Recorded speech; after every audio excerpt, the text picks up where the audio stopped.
You can support this show at patreon.com/ASA podcasting. We don't need some diseased whore tagging along. The wasteland is a post-apocalyptic mess as the sole survivor wanders out about to see the rest. Nuclear explosions sending out the gamma rays from deep within the core, frozen atomic waste. From deep within the core, frozen atomic waste. Hello and welcome to the edition of the Fallout feed. Anybody catch that? It's the 456th edition. All right, I'll play it again. 4, 5, 6. Do you get the 4, 5, 6? Jess, do you get it? No. It sounded like awesome disco, but I do not know what that was. Well, I think Will gets it. I saw him nod. Well, I don't know what it's from, but I heard 4, 5, 6, right? Nobody? Come on. No? 1, 2, 3, 4, 5, 6, 7, 8, 9, 10, 11. Oh, yeah, I 12. Is that from the Sesame Street song? Sesame Street. This edition of the Fallout feed is brought to you by the letters S and S for Sesame Street. Well, you know what's funny is you use that, and Jess said it sounded like an awesome disco song, which I agreed with her. But in my head, I was thinking, he could also use that 1, 2, 3, 4, 5, 6. That's what I was thinking he should use too, because it doesn't sound like that. That little 4, 5. I bet it's Zoom. I bet you hear the whole thing on your side, and all we're hearing is 4 bass. That's all we're hearing. The podcast people are loving this, though, right now. The live people are just cringing to the sound quality. Anyway, welcome to the 456th edition of the Fallout feed. I am Andrew, joined by a flock of my favorite Fallout folks. Tonight, we've got Will. What's up, Will? Hi, Andrew, everyone. And Ray. What's hello. up, Ray? Hello. And Jess, what's going on, Jess? Hey, Andrew. Greets, everybody.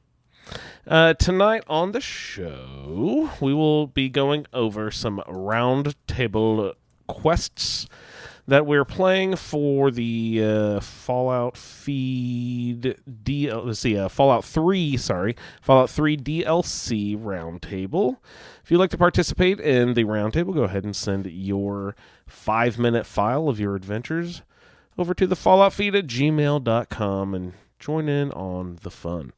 Tonight we'll be going over the quests Into the Pit and Unsafe Working Conditions. Those are the first 2 quests in the DLC The Pit, which we're all a little bit familiar with if you played any Fallout 76 recently. So it's fun to see it from a different angle like this. Andrew? Yes. We complained about getting 5 Ignots in the Pit expedition. 5 Ignots. Now we got to get hundreds. If only it was collect 4 ingots, please. Oh no, just 3 is okay. Oh, could you throw a freeze grenade at some lava steel or something? I don't know. Yeah, this is a little bit grittier, a little bit darker. Oh, but it definitely has. I see the feel, and it's interesting.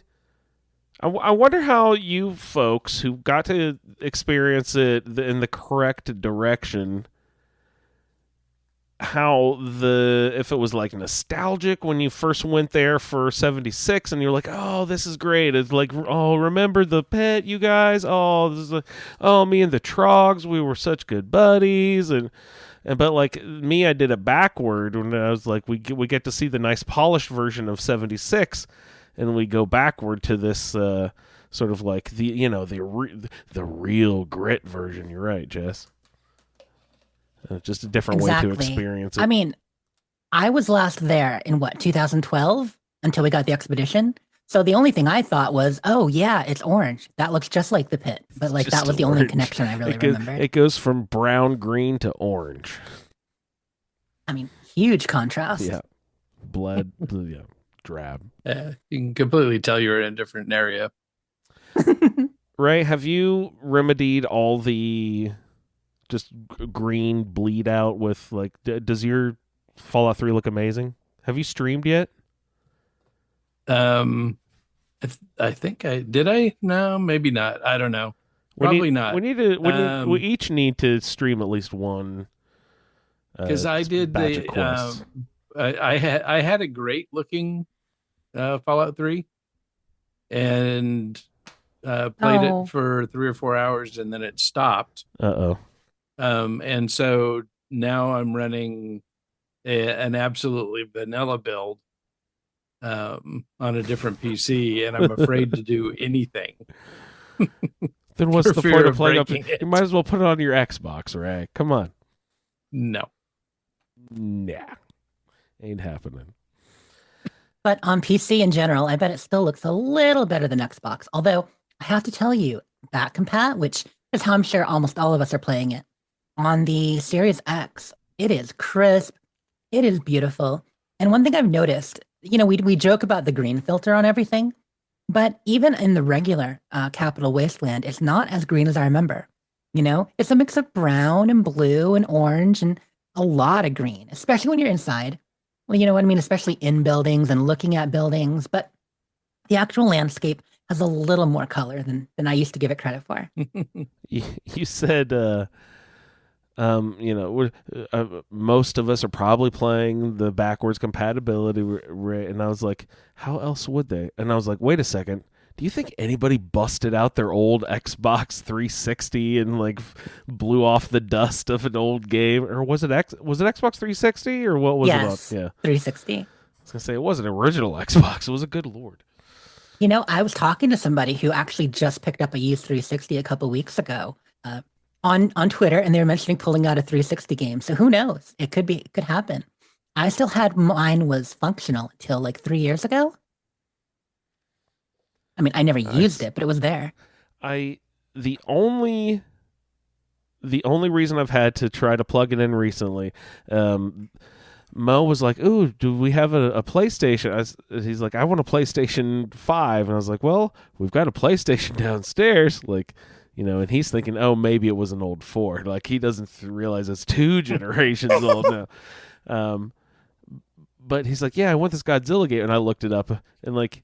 It's a Japan-only Godzilla game, and it would be like hundreds of dollars and in Japanese. So he'd have a rough time playing it. I don't even know if it'll load. Are Xboxes region-controlled like DVDs and stuff used to be? Some things are region-limited, yeah.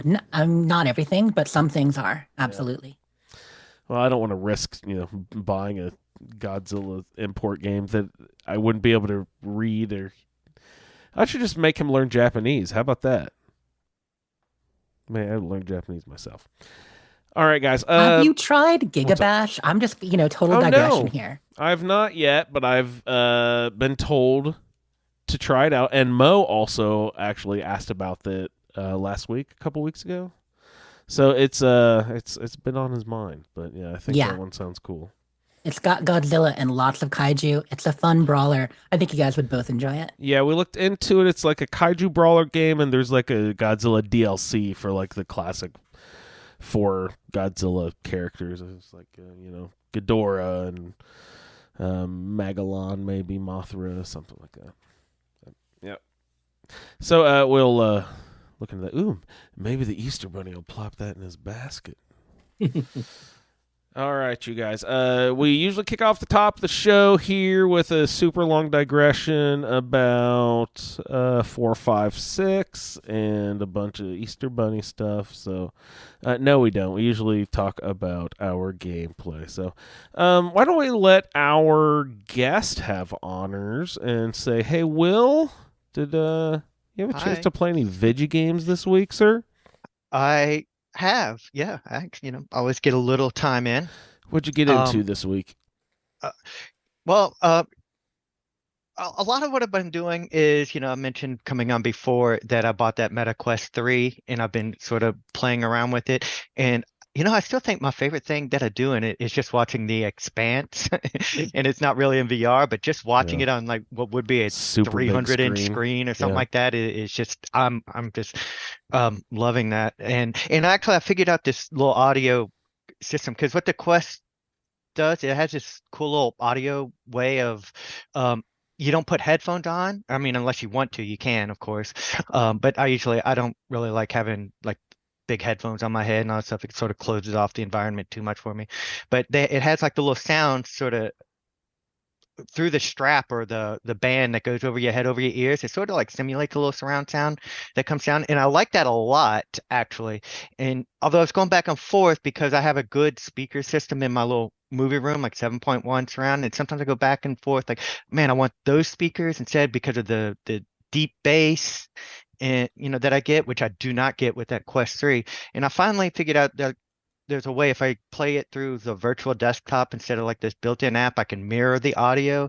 And now I sort of have the best of both worlds. I'm turning down the volume on that surround or the surround sound, but loud enough so I can get all the deep, rich bass, and then have the like sort of the closer sound like right there at my ear, and that works. That's working well. So that's fun playing, watching The Expanse. That's mostly what I've been doing. Sweet. Now in that I broke my Skyrim VR install though.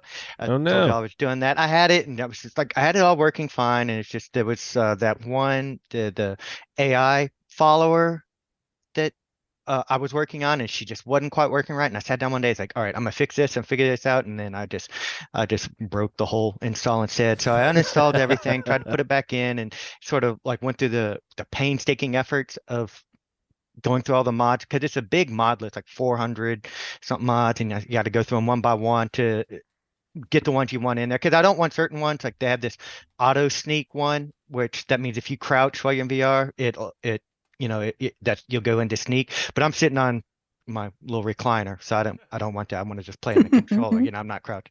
Otherwise, it just thinks I'm always trying to sneak.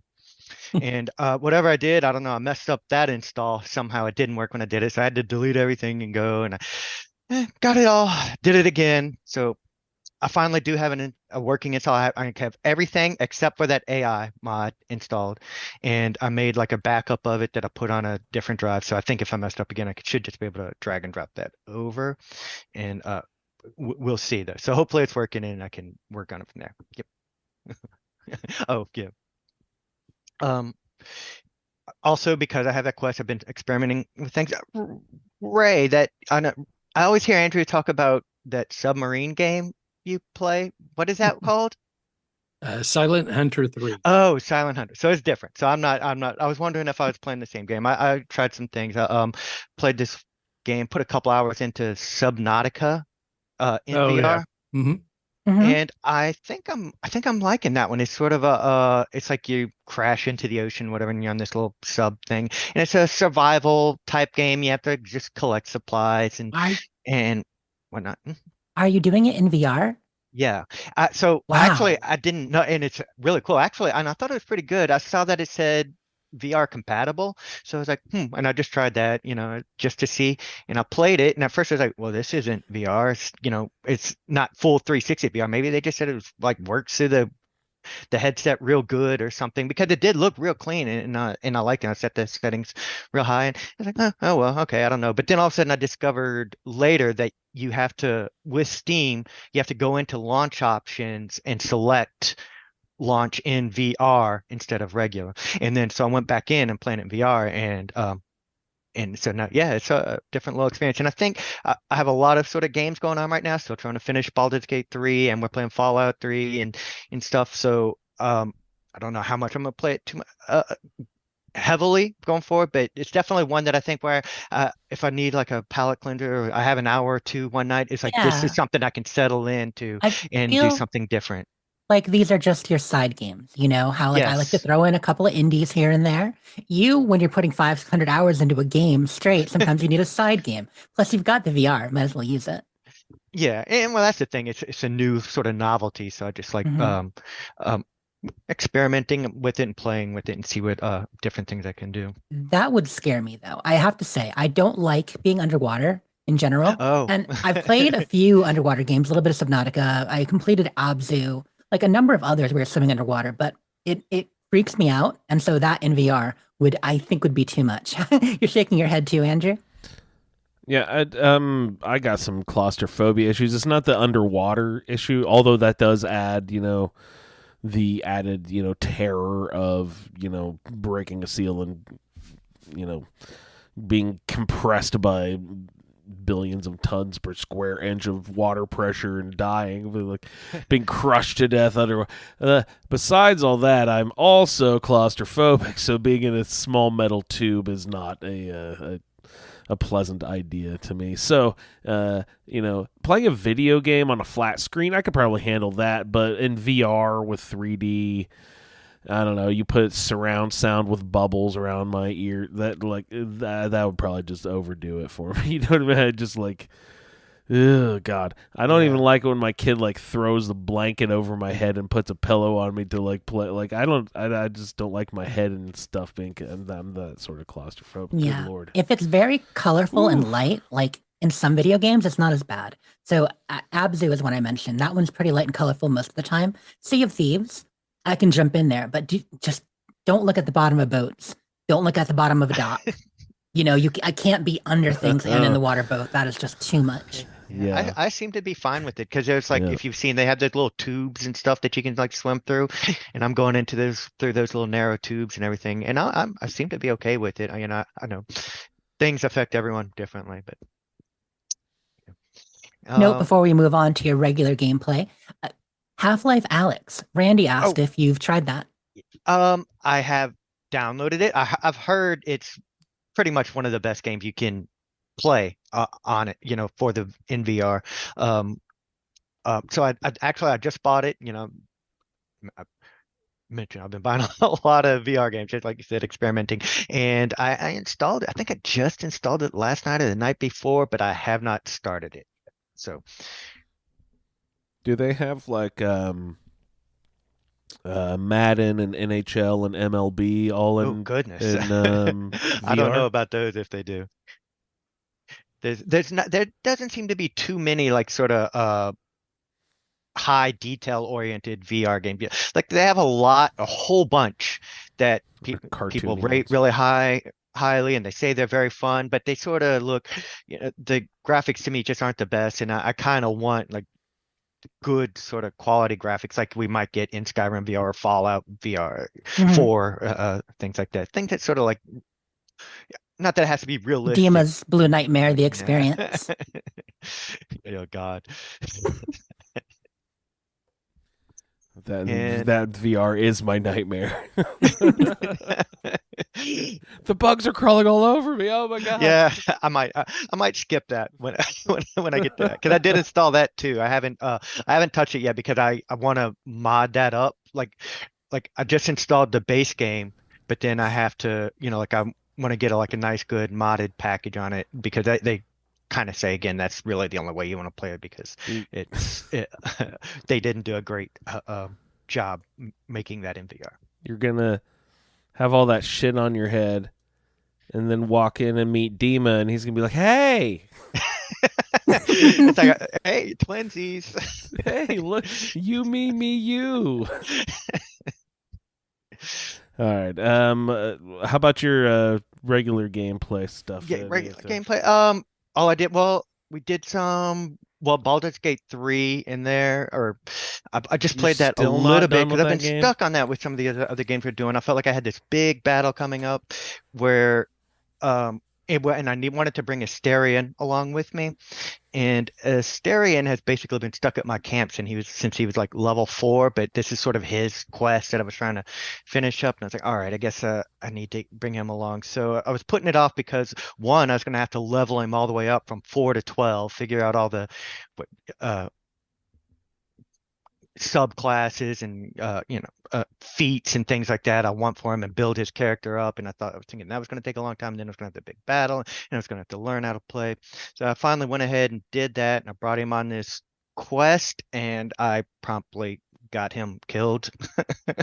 So I felt bad about that. He's been at camp forever, and then all of a sudden I took him out and got him killed. And I mentioned, Jess, I've been trying to live with all my poor choices and consequences in the game, and I'm going to do it. But this one really had me stop. I turned it off after I finished all that, and he's dead. And I was just like, maybe this one I'll reload. Sometimes you have to. I mean, you are down a trail of consequences right now. Like you are so deep down the branching paths of could have been and never were. Oh yeah, it's my trail of dead is extensive. Yeah, and you shall know them by the trail of dead. Exactly. yeah. So that's really all I did in Baldur's Gate 3, because now I'm stuck like just with the debate, like, okay, do I want to restart it or not? Just go on. I think I'll probably just live with it, but it's still like that hard. You need to finish. You need to finish your playthrough. Yeah. And other than that, before getting to Fallout 3, the only thing I did is, like there is a lot of excitement for the release here of Dragon's Dogma 2. Mm-hmm.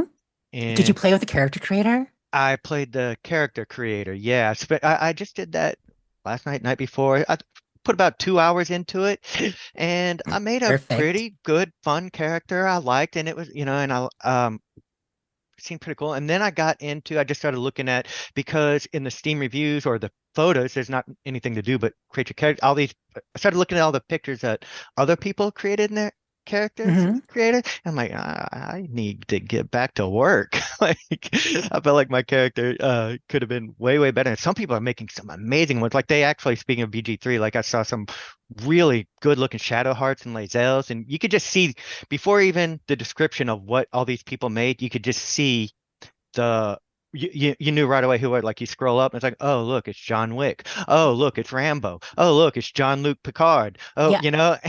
I've seen some not so great ones, but I've seen plenty of great ones too. It's a really powerful character editor. Yeah. I'm hoping I didn't mess up a little bit, because I don't know if you saw some, like, even though the game was getting great reviews, it's sort of getting lambasted with the user reviews today. So it had great reviews and people were really enjoying it, people getting advanced play. And then the game releases last night. And when the game releases, well, technically 2 hours before it releases and it's going live on Steam and then consoles, people realize there is a huge microtransaction shop that was not active in the game while people were reviewing it. For the critics had their reviews, copies. Yeah. So they enable microtransactions. Now, it is a thing. Capcom does microtransactions in a lot of their games. And usually they're not egregious, like they're all optional. But some of the ones for Dragon's Dogma 2, it's funny because reading about it, people have said these are mostly things you can get in game, but it's predatory because people don't know that you can earn a lot of this stuff in the game. And there are certain varying degrees of difficulty for the different ones. Right. Yeah. I guess like fast travel and redesigning your character and stuff like that. These are all things you can do other ways. But if you just want to do it quickly, microtransaction for that. And yeah, it seems like a lot. Yeah, there was a lot. I watched the Lone Vault Wanderer video today. Did he was going over it all. Yeah, he went over all of them specifically one by one. He seemed to not have a problem with most of them. Mm-hmm. Some he was like, no, this is a little too far. This is a little too far. To him, the most egregious one is they have these camping packs that you can get, and you can get those in the game. But in the game, they're very, very heavy and inventory weight. They're weightless. And these are or weightless or have very little weight. And that's the only way you can get them, those weightless ones. Okay. By purchasing. Yeah. Now, it's a single player game. So it's not like you're paying to win for anybody but yourself. Right. So there is that too. But yeah, it seems a bit much. And it's just kind of weird that they would enable that after. I'm hearing other opinions that because Capcom has them in a lot of their games, that the reaction to Dragon's Dogma was a little bit outsized. But usually you're at least going to have something to let you know ahead of time that it's coming. And I think just the last minute surprise after all the big reviews and the first game not having it. Yeah. Well, and another big sticking point, though, too, with this is not, there are other things. People are having like these frame rate issues in the bigger cities and stuff. But and this is where I was saying, hopefully I didn't mess up, because my character I created is supposed to import into my game. But they made it so that once you create a character, you cannot delete your character. You cannot start over. You cannot do anything. That's your character forever. And so that has a lot of people unhappy. Yeah, I can imagine if you're having so much fun with the character creator, then you only get one. Like that, they seem antithetical to each other. Yeah. So, I guess there's a way you can go in, like you actually have to go into your program files in your computer or whatever. I don't know how I guess you can't even do it on console. I don't know how it's going to work on console. Start a new game? Like, can you start a new game with your character? You can't start a new game. What the muffins? Okay. I'll have to look that up because I only read a couple articles on it today because I worked today. I didn't have a chance to watch any videos, but yeah, because I was reading a bunch of reviews and people are like, man, I got in and I was just trying to I didn't like the way my character moves because you can adjust their posture, how they walk and things. And it's like I wanted to start over and make a new character creator, but I can't. I'm stuck with this absolute character. I'm willing to start over and I can't do that. But yeah, so you can look into that. But so that's what I'm saying. Hopefully my character that I did isn't stuck. And so that's all my other gameplay other than the Fallout 3, which we will get into. Right on. Thank you, sir. Hey, Ray, how about you? Did you get a chance to play any video games this week? I have been playing a little bit of video games. What have you been getting into? So carrying on with my Agent of Atlas in No Man's Sky. Remind me, Agent of Atlas, was that the new expedition? The or whatever? Atlas is a computer that simulates the galaxies. Right, I remember that part. And it's typically considered like the bad guy in No Man's Sky. Yeah, I kind of felt that, but I don't know. Yeah, but yeah, I get that. So typically I would, my character would do everything they could to go against Atlas's wishes, and so I decided to start a character that's funny, is all in. So has it changed in the 2 years since I've played that game? Like 30 times. But Atlas, the concept of what Atlas is still the core of what Atlas is not changed, but okay. Most dramatically, the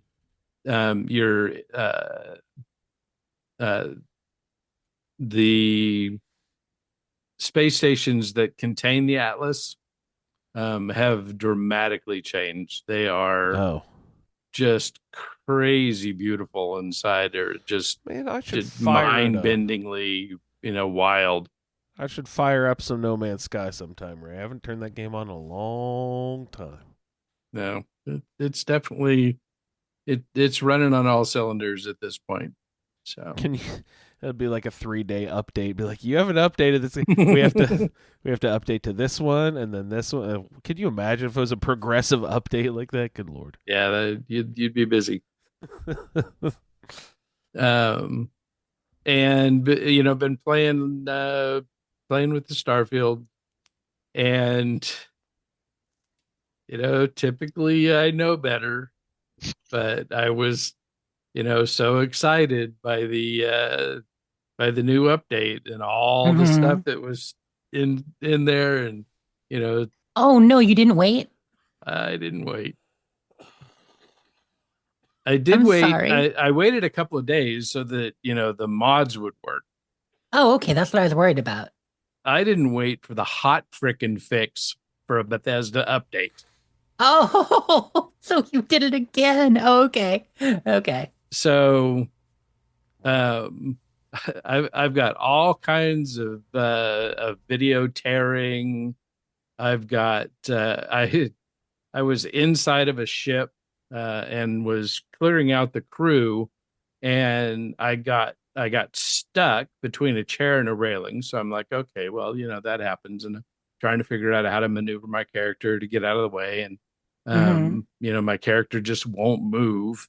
And so I go into third person to kind of see what I'm stuck, because there was a chair, a rail, and a body. And so, trying to maneuver and everything. When I go into third person, I can move just fine. I can walk around. I can, I can move.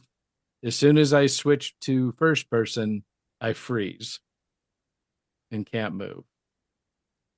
So I'm like, okay, well, anytime anything weird like this happens, you do a quick save and then you reload. Right. And, everything's fine. Like the inaccessible bug, all that stuff. Ew. Nope. I had to run around in third person. It's the sign from the video game gods. The verdict has finally been delivered. Third person is superior. Everyone. So you think it's essentially a combination of all your mod list and everything that changed in the update? I don't think it has anything to do with my mods. Huh. I mean, I have heard about some errors. There were so many fixes. Like, this is by far the biggest update they've done as far as number of fixes. It was huge. And of course, some things are going to not jive with each other. Yeah. And, one of the things I like to do is, land on planets and explore. And you'll get NPC ships that land, and you can go, jump on board and, wipe out the crew and take the ship yourself. Except now, since the new update, I've not had a single NPC ship land on any planet. Really? Yeah. And this isn't I mean, obviously you have plenty of new saves and new characters, so this isn't like an ancient save or anything. No, it's a brand new character that I started after the update. Yeah, and I'm hearing from, other people, like I only got a little bit of time in on this new one, but they're saying, yeah, there are more Starborn and fighting Starborn ships on, fighting the actual characters on the wings of ships that were previously empty. And wow. Yeah. I also, every single time, you jump from one planet to another, in a solar system, all of your power settings reset. So you have to, put power back into your weapons and take it out of your engines and grav drive and all that kind of stuff. I wish those would stay day to day. Like even separately without the patch or after the patch, like it's always reset a little bit. So anytime I would go take command of another ship and then go back into my ship, I knew to expect it to reset then. Mm-hmm. But now it does it constantly. But to make up for it, they've doubled all my stats. So I'm flying around, in this little Crimson Ghost with its 14 power reactor, and I turn around and I warp to another solar system and look down, and now instead of a 14 reactor and 700 cargo, I have a 28 reactor. Hell yeah. And 1400 in cargo. That's amazing. I mean, they totally reversed the cargo and shield deficiency, but double? Wow. Yeah. Yeah, that is until you leave the game and come back in. Oh. And then you're back to 14. But all you have to do is just fast travel to another system and bam, you're back at double power. So just wacky stuff. It certainly hasn't stopped me from playing, but it's just like, come on, why didn't I wait? I had a perfectly stable game. It was working perfectly fine. Who cares if I can now open containers, with my scanner on? I mean, that is a pretty good one. There were a lot of UI changes, but you wouldn't know since you have a mod for that anyway. Yeah. So, but what are you gonna do? It's just the way of the world. So, but that and playing a little Fallout 3. So Beautiful. I think I'm What's that? creeping closer to 950 hours in Starfield. So that's really impressive. I'm working on that 1,000 hours. I love your stick-to-itiveness. Never should have slowed down. No. But then I don't have Baldur's Gate distracting me. It's a good distraction, right, Will? Oh yeah. He hasn't even started Starfield yet. I know, and gosh, I keep thinking about it. It's like, oh, like we just mentioned with Dragon's Dogma 2 coming out, and then, they're gonna have that Fallout London here in a few weeks, and it's like, well, gosh, how am I supposed to get to all these things I want to? Dragon's Dogma to me sounds like a fake video game name the Simpsons writer comes up with for like the episode where Bart steals a video game or something. It totally does. Dragon's Dogma 2. It's like your birth month, the street you grew up on, your religion, and you just start matching things. Yes, yeah, Dragon's it's Dogma. words that sound like stuff. Fantasy name generator. Absolutely. All right, Ray. Trolls thank you so treasure. much. So nothing else besides the Fallout 3 quest we'll get to here in just a little bit. No. How about you, Jess? Did you get a chance to hop into any video games? Mine's going to be real quick. Because, well, first of all, I think I mentioned last week I was finishing Redfall. I did finish Redfall. That was good. Nice. And I went back in and I found that with a new character, one of the cool things about finishing Redfall is you can go back to the beginning. You can't, once again, it's one character on through a playthrough, and then you can start other characters though, but you keep your progression on the same character till you're done. You can go back at any difficulty and go back and collect things, so collectibles and stuff are good. But that's Redfall. It's fun going through and playing again. My friend Char, we've talked about it before, is trying to collect all the characters and play the game on all of them. And so, it's been fun playing with her. It's just used to get back in. And the game hasn't changed much, and it's going to be out a year and a month. So I really hope we hear about the promised DLC or extra characters, because if not, I think the complaining is going to, people complain no matter what. We know that. And plenty of Fallout to distract me. But people who actually, care or want to make a fuss are going to start making a fuss if we hit a year.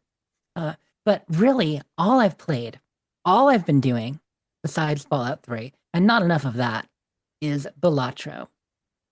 I told you about the game last week, right? Remind me, what was it again? So this is the poker roguelike card game. It's awesome. It is addictive. It's very retro, kind of 80s, 90s vibe. You can even, I've mentioned, I call it a hipster game because you can do the fake CRT thing and scan lines and all that. It's lo-fi, it's solitaire, and it is the most addictive game I've played in a long, long time.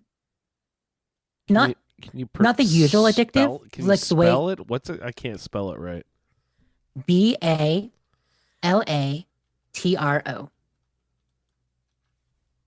So the graphics are nothing to write home about. Balatro? Video poker has better graphics sometimes.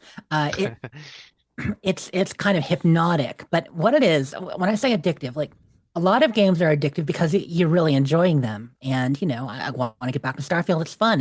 Baldur's Gate, you want to see the story. Just a little bit more, stay up, find out more. Balatro is this classic one more turn. I can do better. I can't stop playing. I started a hand. Now it's been an hour and a half and I just finished a round and I started another without even thinking about it.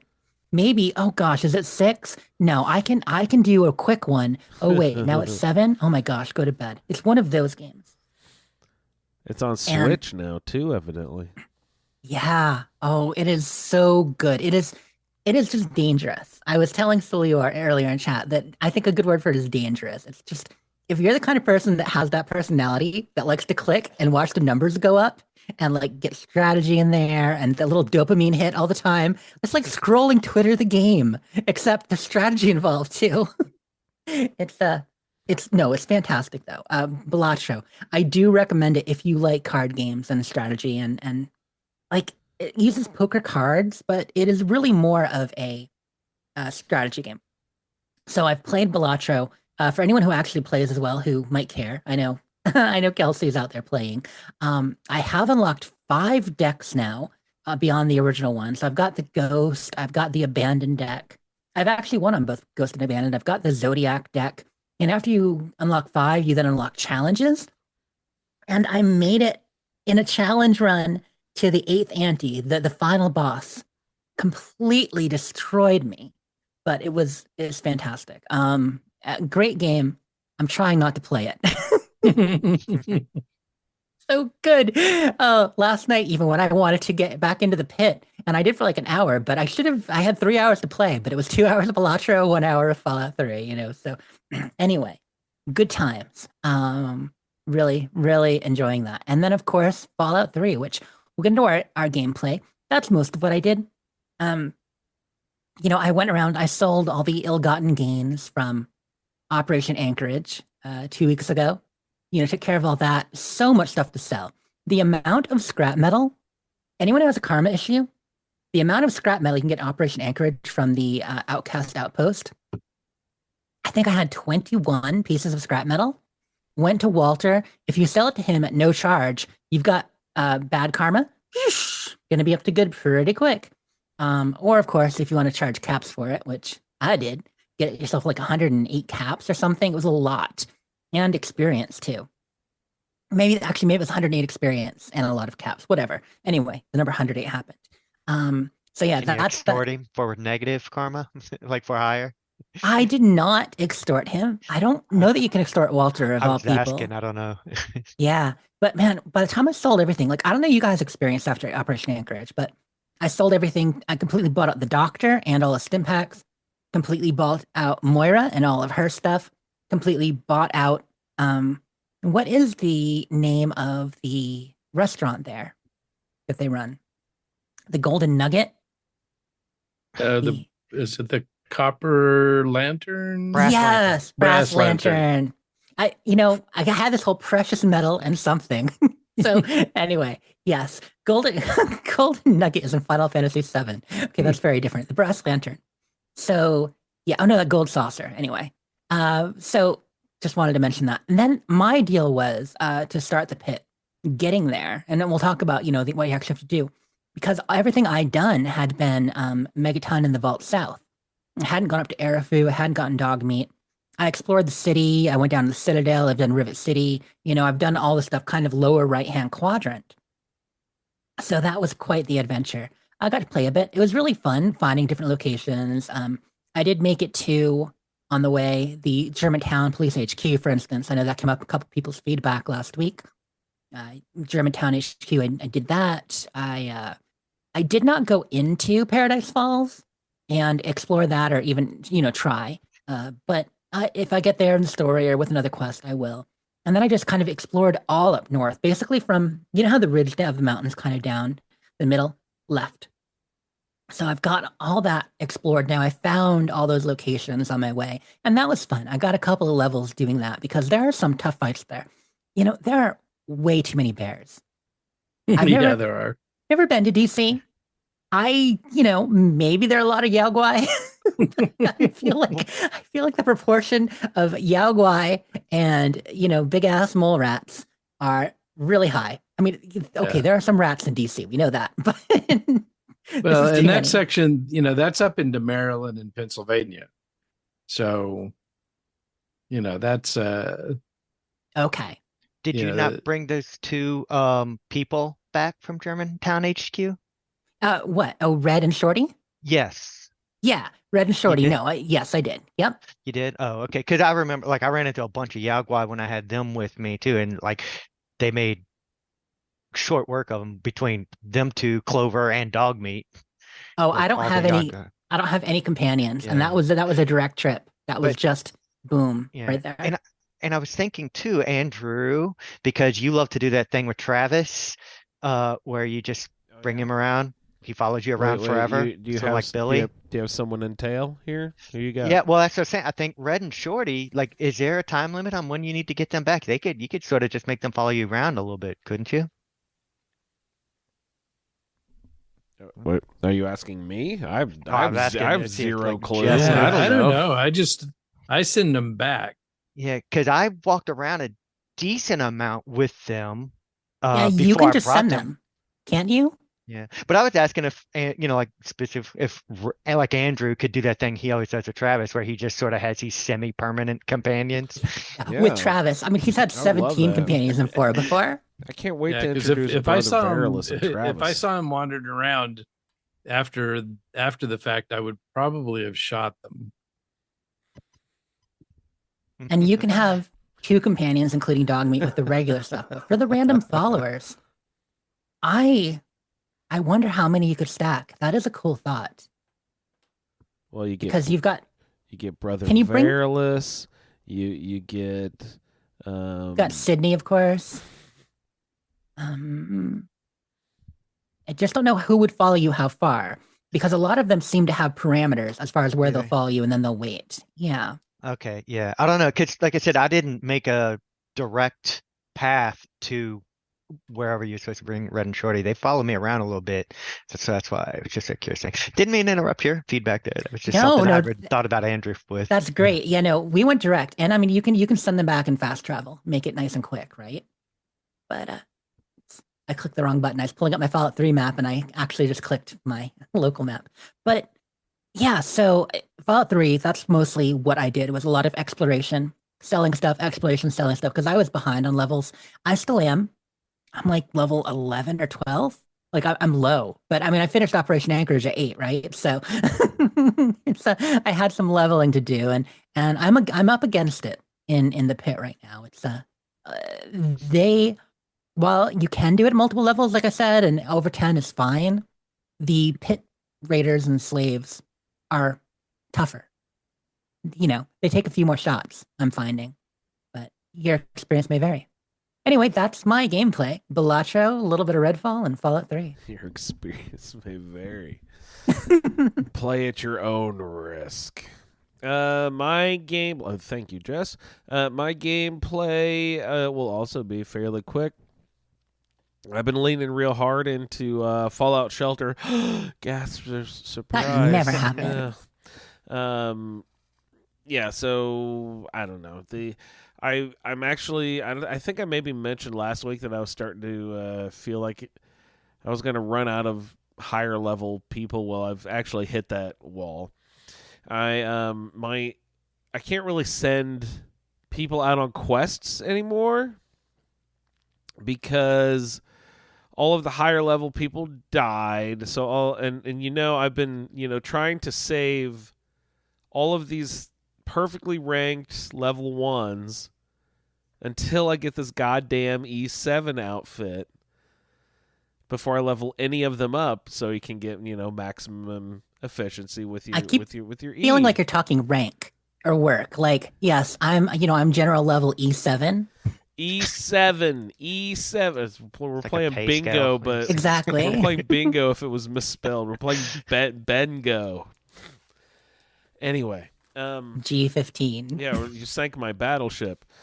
So the E7 outfit still has not arrived. But I've gotten like 5 or 6 of the E5. I keep getting that one. So all of the the upper level guys have died. Level 1s can't go on quests really because most of the quests have like a minimum level cap.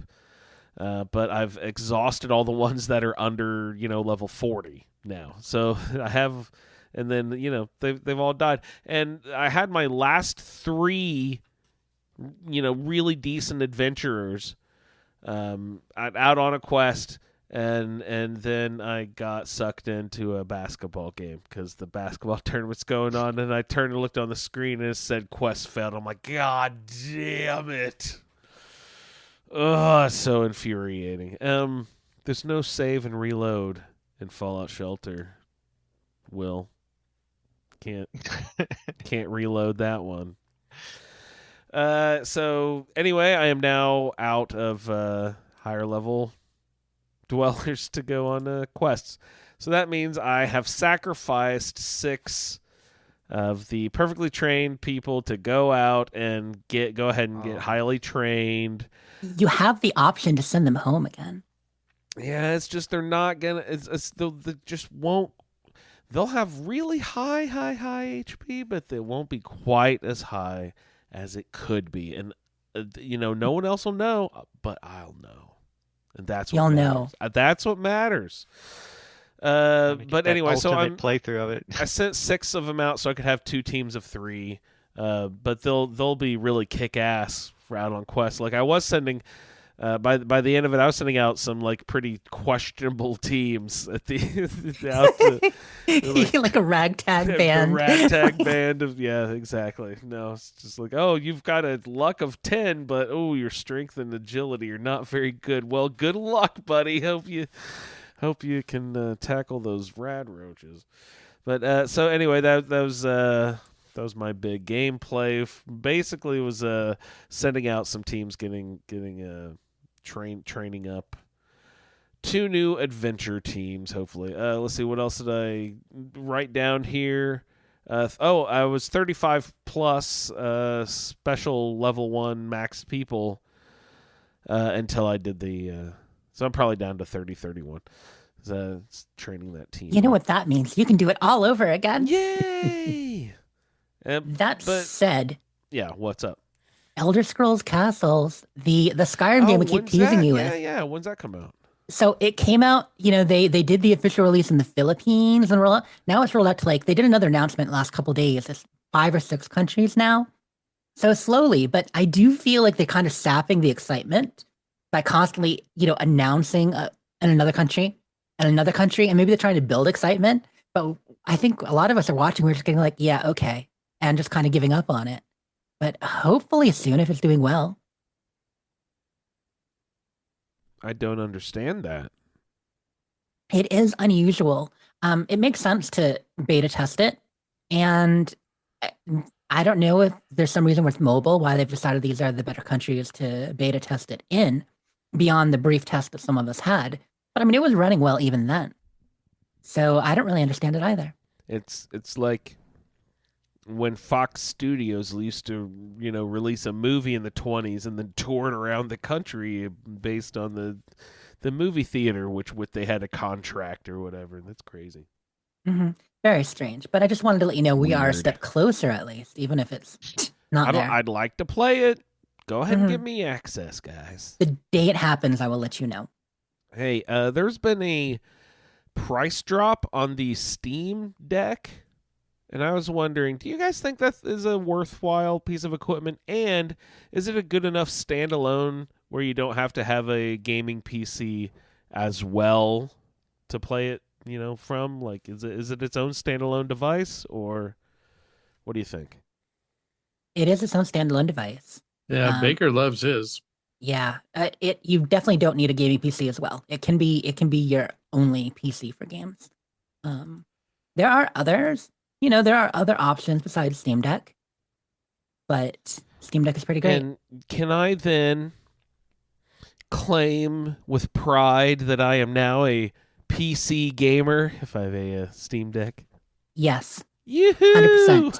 If you install and run Steam and download a game, you are a PC gamer. I'm a PC gamer.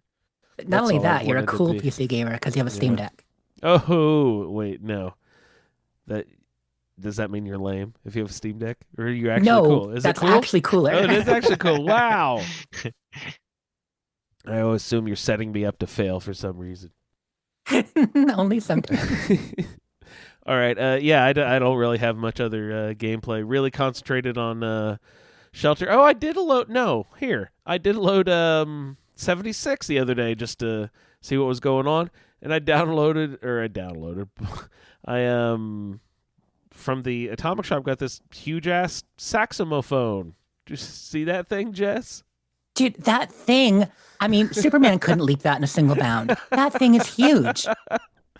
It leap tall saxophones in 2 bounds. Good Lord. Yeah. I just look at that and I say, is Quintino compensating for something? Because it's like 3 stories tall at least. You can hide in the bell of that saxophone like 2 or 3 people. It's like the Ricola horn. Those Alpen horns. I mean, it's like, actually, we have one of those in game already, don't we? I was about to say we do, yeah. We have one of those. That's hilarious. But only enough for camp builders. It's the perfect height for the dinosaur to play, though. The giant tall T-Rex can totally play that saxophone. Awesome. That's awesome. Yeah, that was the other thing. I haven't built it. No, it's not that big, is it? It's that big. Are you fucking kidding me? I was hoping that it was going to be an instrument that I could sit and play and get an agility boost for, or AP boost, or whatever it is. It should just about be outside the build limit in height. It is so large. Why? Weird. They make everything bigger. I think I mentioned a couple weeks ago that Atlantic City's like Texas. Like, it's just everything is huge. That's so strange. The Quintina sign, the billboards. I thought it was going to be a playable instrument. I'm a doofus. Sorry about that. It lights up, though. But that was my other gameplay. I thought I was getting a cool instrument to play, and it's evidently in a small apartment building. I'm going to go move into a saxophone. All right, you guys, let's get into it here. What's next? The Pit. Let's roll up our sleeves. Let's dig into the steel. Get your hard hats on. Will, I hope you brought the sledgehammers. That was your job this week. So let's roll right Super into sledge. it. You brought your super sledge? Sweet. Yeah. There's some goddamn trogs that need an appointment with you. All right, so let's go ahead and chat into the Pit a little bit, you guys. Ray, did you want to tell us a little bit about your adventure? Sure. I packed up, I was at my megaton home and, packed a bag. I brought my Chinese stealth armor. Packed a bag? You told me to bring nothing. Well, almost nothing. So I had my Chinese stealth armor, my Jingwei sword, a handful of stim packs, and some 5.56 ammo. And off I went. But not a weapon for the 5.56? No. On purpose. Okay. Well, Yeah. I'll find out. Yes, you will. So really the hardest thing was getting to my closest, from my closest fast travel point to the top of the map where you go to the Pit. There was, the aforementioned mass number of Biagwai. Yep. All kinds of rad scorpions. Oh, there are a bunch. A handful of raiders. Headless raiders now. Meyer lurks over the crest there. Some robots, including Sentry Bot.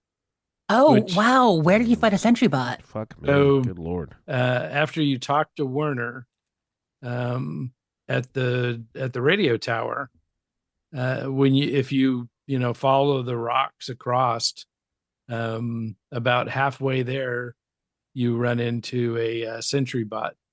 Fortunately, I was able to jump over and get on the other side of the rocks and get there that way.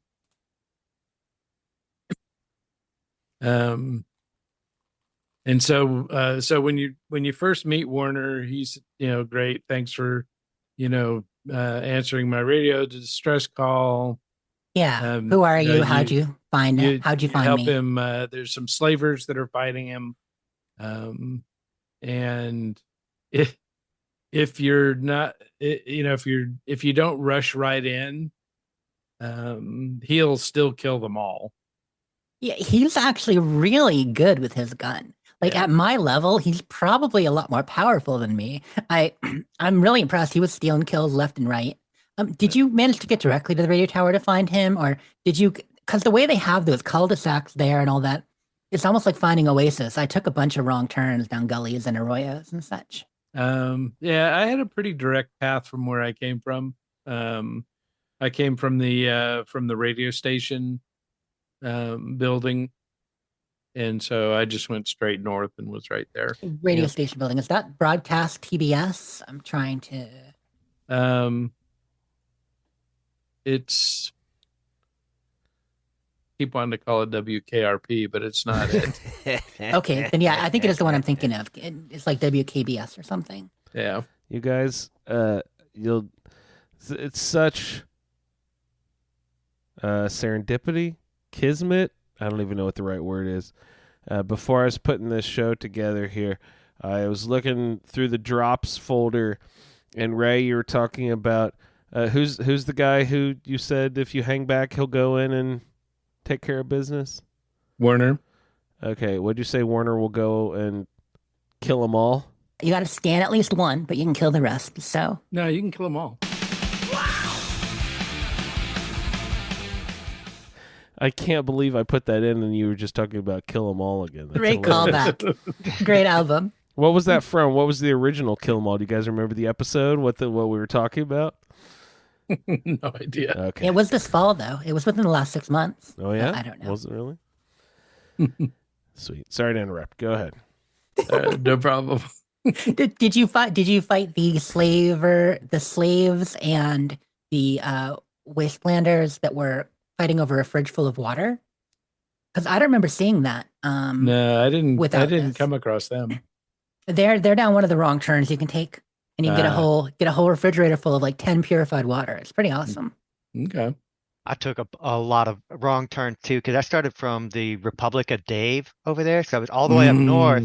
You went through Deathclaw country to get there. Oh no! I did. I went to old. It was the first Deathclaws I saw, and I was like, "Oh, it was my first Deathclaw." I was like, "Wait, there's another one. Oh, wait, there's another one." Yeah, we took got this. 3 very different approaches because Ray was a little bit to the west coming up. I came up pretty much straight on the middle to the east of Paradise Falls, and then hooked a left, and you came all the way across the top. Yeah, and I will say at least one of those I kind of got, it was sort of a dead end in these mountains, which that's the thing, I kept having to backtrack out and go around. But in one of them, I did run into some person. She's like, "Hey, I just killed these things. This wasteland survival guide, this is awesome. It just saved my life so many times and all that." So I definitely thought it was fun that I ran into someone that read the wasteland survival guide. That's hilarious. Did you sign copy for them? No, but I did go, "Hey, I helped write that, That's my book. Ghost authored by me. But yeah, Ray. Okay, so back to Werner. You took out the Raiders. Yeah. So then he tells you that he needs help in, if you're willing to help him, that's great. But you're gonna need to dress like a slave in order to get past the guards. And he said there's some slavers that are delivering some slaves. You might be able to get an outfit if you go to this location here. So you run over there and you find 4 slavers with a pen full of slaves. And so one of them has a name, right? Like Ramsey. Yeah, something like that. I don't know. I didn't. I was in my Chinese stealth suit, which puts me over the top on sneak. So I'm already at a 95 sneak. With that on, I'm at 100 plus. And so I just, with my Jingwei sword, I turned all of them into little ash piles. And then you go open up that named slaver has a key on him. You open up the fence, and the guy inside, is super excited, and he can't believe that you're letting go. And I said, "Oh, but I'm going to need your clothes." Oh, really? You told him to strip? Yeah. So he's like, "Okay, well, I guess I could probably find something." Weird fetish, Ray, but okay. No. So, but the hilarious thing is that, so, this guy is wearing this outfit, which is a loincloth and a couple of leather straps with a padlock on the front of it. when you take that off of him, he's in a short and t-shirts. So he's actually more dressed than he was when he was his slaver outfit. But yeah, those were his chastity pants, Ray. So you could, if you were so inclined, you can ask him and he'll say, well, tell him that you need an outfit. He says, well, this guy died last night, so he's not going to need his clothes anymore if you want those. Excellent. But, yeah, so I won't smell yet, at least. To take the better set. The not quite so nasty and bloody outfit. Yeah, that's interesting. I didn't tell him to strip. I went for the ones off the Dead Slave, which we know at least some of our play along folk will definitely not take the one off the Dead Slave. Yeah. So then, once you've wiped out those slavers, Werner comes running up. You talk to him and he says, okay, we got to get going. And so you go into the train tunnel and there's a hand cart in there. Yep. And off you go to the pit. He gives you a moment at that time. Basically, at that point, he says, if you need to prepare, put together what you're going to need. And so you can, at that point, have that fast travel location, go back, grab any gear you think you need, or drop off any gear that you think you don't need for this adventure, because you're not going to have it for long. Although, when you get to the pit, obviously, you start fighting pretty quickly, or, through the train tunnel. Yeah. So when you come out on the other side, there's a few raiders, which here are called wild man. So I crept along in my suit and took them out. And then you cross the bridge, and there's a ton of landmines. I have light step. Wow. Did that help you? Oh, yeah. It doesn't set off landmines or bear traps. Oh, that's so nice. So did you find you made it through, since you're sneaky, did you make it through the little gully with your buddy Werner? Like, was that hard at all? Like, that's where he was stealing a bunch of kills from you. Like, there are a lot of raiders that attack you. Oh, yeah. He definitely takes them out quick. I just snuck up behind one of them and was just sitting there waiting. Mm-hmm. And as soon as he engages the one that he talks to and they go hostile, I just took him out. Yep. Yeah. I got a decent amount of XP. That's why I mentioned it. And then when you get to the end of that whole area, he says, okay, this is it. And you get the opportunity to essentially ask him if he could get you some kind of weapon, like some kind of a knife or a small pistol. Yeah. Yeah. But I didn't ask him that because I was covered. No. What, you were covered? How? Oh, you'll find out. Oh my goodness gracious. Were you wearing Gary this entire time? No. But close. Okay. Anyway, go on. The bridge. Very exciting. So across the bridge, lots of landmines. So I just picked them up. They might come in handy later. Too, but the hard way. Like where it was going, they were about to explode and then you quickly click an A as fast as you can. Yeah, no, I just walk up, look at it. Oh, look, it's a landmine. Kick it, scoot it around with my toes. Pick it up. But you will. Did you grab them too, or I grabbed? Yeah, Andrew. Well, the first time was like, oh my god, it's beeping, run! Oh my god, and then the next one was like beep beep beep, and I was like, oh fuck, run! And then they caught up to me pretty quickly after I had ran past level 3 or so. It was just like boom, boom, boom, boom, boom. It was like you set them all off. It's like fuck, and I tried it from a different angle. That didn't work either. So eventually, I was just doing the thing where you crouch down and spam A. Oh my god, pick it up real quick. Yeah. Okay.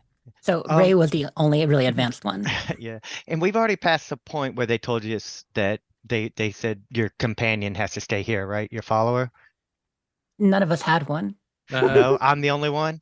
Well, he was quite rude to my Clover when I got these. Like, oh, by the way, one more thing, your companion has to, because I had Clover and Dogmood, and I was like, really? Are you sure? He's like, yeah, she can't come. And then he says, we don't need some diseased whore tagging along. Oh, no ouch. way. Yeah, and so I was a little bit angry. Yeah, it's like, come on now. But Yeah, that's pretty awful. And I mean, especially the way he talks about his people and stuff like that. Like, I don't know. I have bad yeah. vibes about Werner in some ways. What did Clover say? Did she respond? She didn't respond. She just sort of accepted it. But like in my whole thing too, it was like the reason I was role playing, the reason my character was going is because she was a slave now, and then he's got this thing and he's trying to free her. So it's sort of hit a spot. It's like, yeah, well, of course I'm gonna go help out with these other slaves and all that stuff. Right. And then all of a sudden he calls her this and that. And so, but no, she didn't say anything. And then just the game just forced me to send her back. Which actually I was confused at first. I had that mod installed, the followers in the DLCs, but it sent her and Dogmeat back anyways, because I guess the mod, and it makes sense, they wanted to keep the lore. They're only with you if you go back to the pit later, because and same thing with like You don't want to interfere with the story. right. So once you get past a barricade, there's a couple of mongrels. So evidently mongrels don't have a real good sense of smell because I was able to sneak right up to them and give them a whack with my Jangwei sword and turn them into ash piles too. At that point, I had so many mines, I just stopped picking them up. So I just scurried across the rest of the bridge. There's a raider up in a tower that'll take pot shots at you. And I would imagine them probably set up a mine too if you're not careful. But you get to the other side and you see these slaves running towards you, and they set off mines and blow themselves up. Yeah, they hurt themselves pretty bad. Now, if you're good and you clear all the mines, maybe they'll be okay. Oh, the pot shots might still get them. I wonder, because I didn't grab them all, and mine definitely blew up. Yeah. So one of them looked like maybe I could save him. Mm-hmm. He looked like even though he was lying still, I could access his inventory and he seemed okay. So I picked him up and carried him to the fence. At this point, I had taken off my Chinese stealth suit and put away my sword and put on the slaver outfit, and I carried him. And when the gate opened up, I tossed him in front of Mex. And before I crossed the threshold of the gate, making sure that his body was completely inside, Right. I loaded all my stuff into him. No. Oh, wow. So you used the nearly dead slave or the dead slave. Yeah, no, he was completely dead. And you filled him. He was just mostly intact. Stuffed him like a turkey. Yeah, so I stuffed him like a turkey. So then you talk to Mex. Now there is a way, so you can take Mex out, but they'll send more guys in, and they'll it goes into a cutscene fight to where you get zapped and knocked out. Screen goes black, and then you're all your stuff's gone and you're inside. Okay. But if you've loaded up your buddy with stuff, and then you pass through the gate into downtown, when you get to the other side, downtown area is discovered, and that is now a fast travel point on your map. Okay, so you can exit? So you can exit. So you're supposed to wait until the quest finishes, because that ends into the pit and starts unsafe working conditions. Mm-hmm. And so, also, when you pass through that gate, it takes away all your stuff, and puts it in a box. Well, if you turn around and go right back out, then you can go over to the slave, get all your stuff out, and then fast travel to downtown. Don't walk through the gate again. Will they take your stuff a second time? It'll take your stuff. Okay. But if you fast travel to downtown to that map marker, then you keep everything that you brought with you. You're very creative with corpses. Now I screwed up and I didn't wait until the quest ended and the next one started. And so when I went to talk to Madeira or whatever it is, she was just like, don't talk to me, get back to work. So I had to hop in and do a set stage to finish that into the Pitt quest. Okay, so it messed up for you a little bit when you did that. Yeah, because I didn't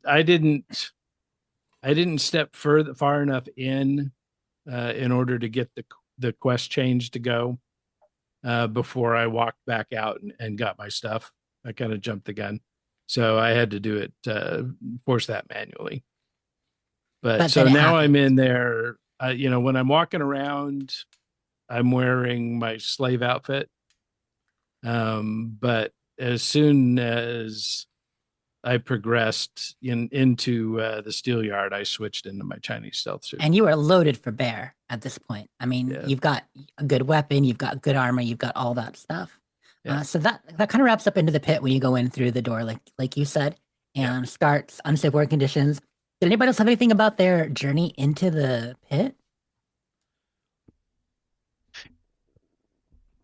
About the same? I'm going to have a recurring theme here, probably every week. And tonight it's just my radiation was at something like 700 again.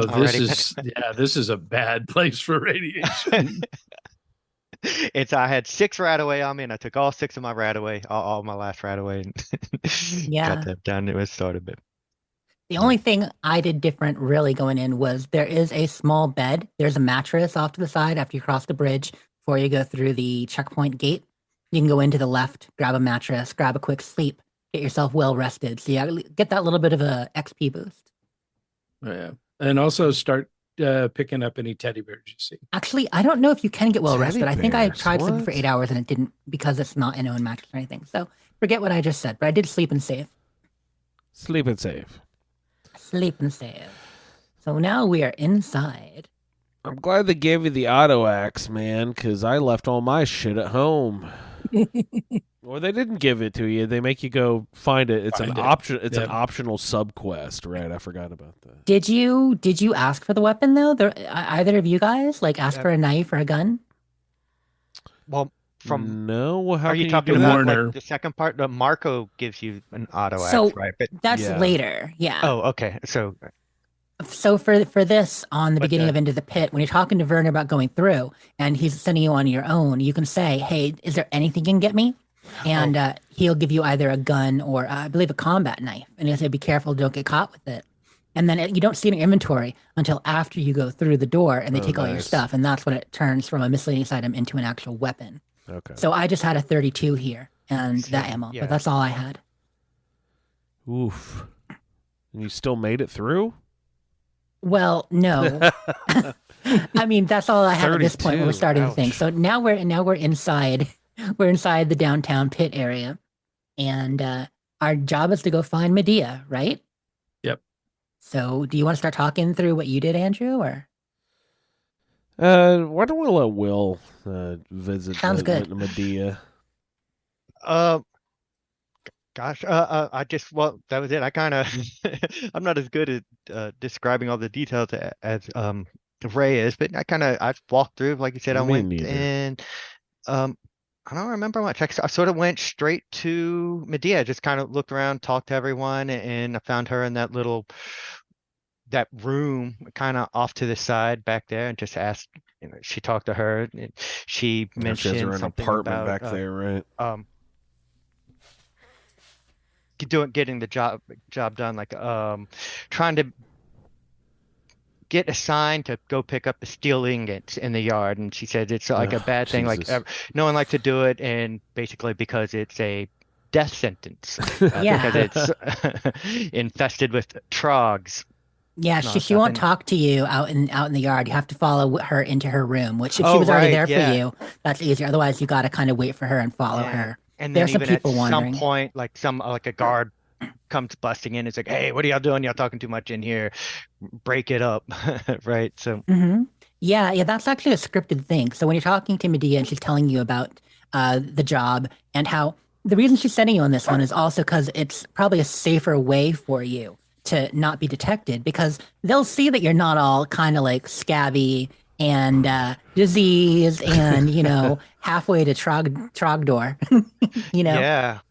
Well, and because that's what Werner mentions when you first meet him, is that there's a whole bunch of diseases going on there, and they want you to find the cure, right, for the diseases. Right. Yeah, that's the reason behind all this. Yeah. Yeah. So, and you can tell when you go in and you're looking around, like all these people, they look like pretty diseased. So, not sure why Clover couldn't come, but oh, right. After you called her that, that's just so awful. But yeah, but the way Medea describes it is that some people, become trogs. Like the way she describes it, Murder describes it, is that they eat, fight, make more trogs, and that's about it.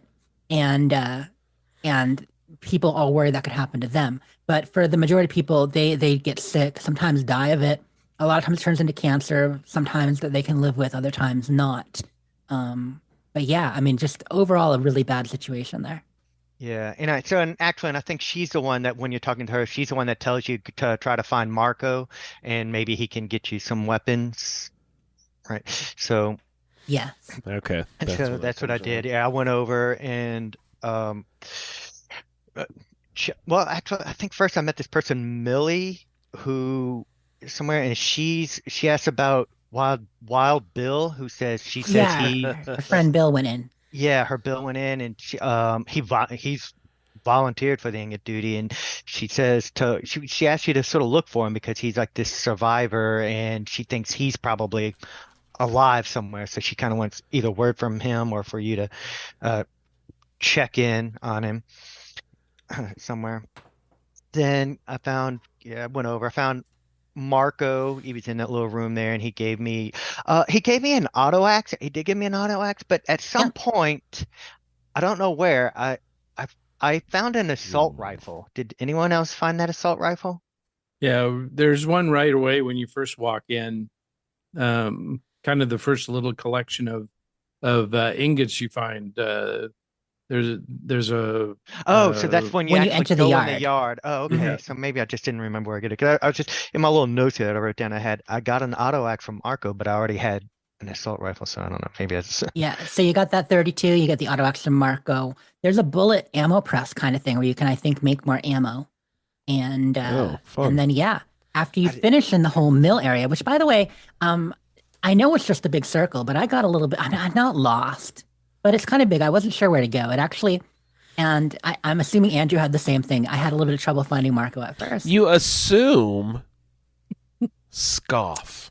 I've done the pit with you before in 76. I know how you are in Foundries. Wait, no. That wasn't the same building we ran in 76. Well, what if it was? I mean, it is kind of. It's essentially the inspiration, like similar building. Cool. Yeah. No, I found the auto axe extremely satisfying for some reason, more so in 3 than 76 even. I don't know what the exact difference was, or if I just hadn't had an effective melee weapon yet in 3 in this playthrough. Lots of like low damage knives and stuff I'd been using up to this point, but like I found running around with the auto axe was really nice. It was like there's a reason people like it. It's nice, yeah.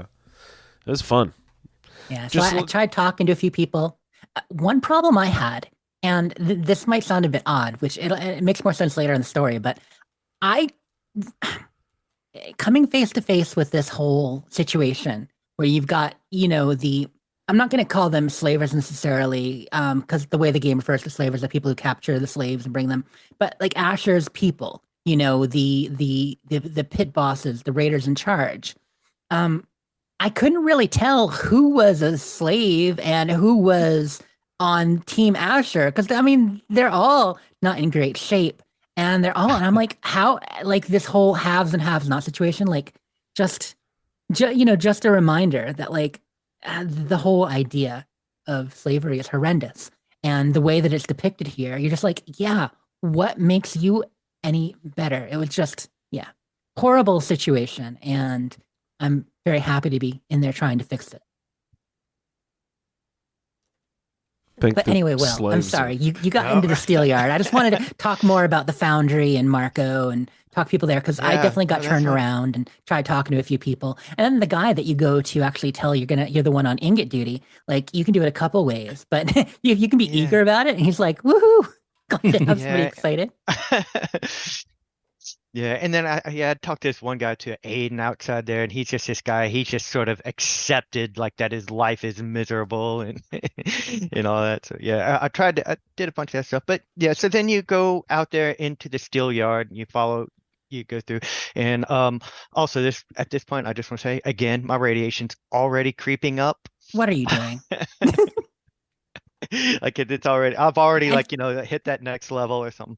Do you have any Radaway? Like how can you heal it? So I had used them all in the tunnel when my radiation was like at 700. I used all my last ones and I didn't have any. But I will say in the search for these ingots, because that's what they want you to do. First, it tells you you need to just go collect 10 ingots. What was that guy's name that tells you to do that right there?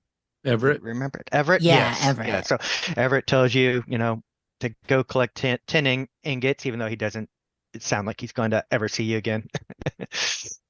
And so you do that, and I go out and you follow him. You go through this little abandoned building area. It's not there. And there were 3 ingots right in there, which I did not know about those until I went to go leave.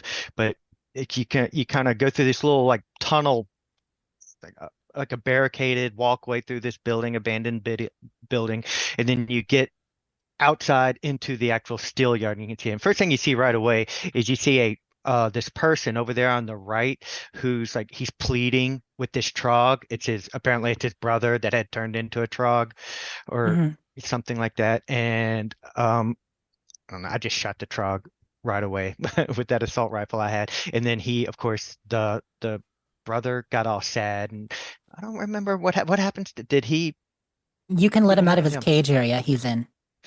Yeah, and he'll just run. He'll just run away. Okay, so that's what I did. I guess I just let him out, and I think So, and then that was it. Like all the rest that we do here, it's basically you are just looking for ingots. It didn't take me too long to get to the 10 that Everett says that you need to get, but I'd seen somewhere in the Discord or something, Ray had mentioned about getting to 100 ingots, and that there was something you keep getting more and more. And it's like, oh well, okay, let me start looking around trying to get to 100. I guess I'm gonna have to do this.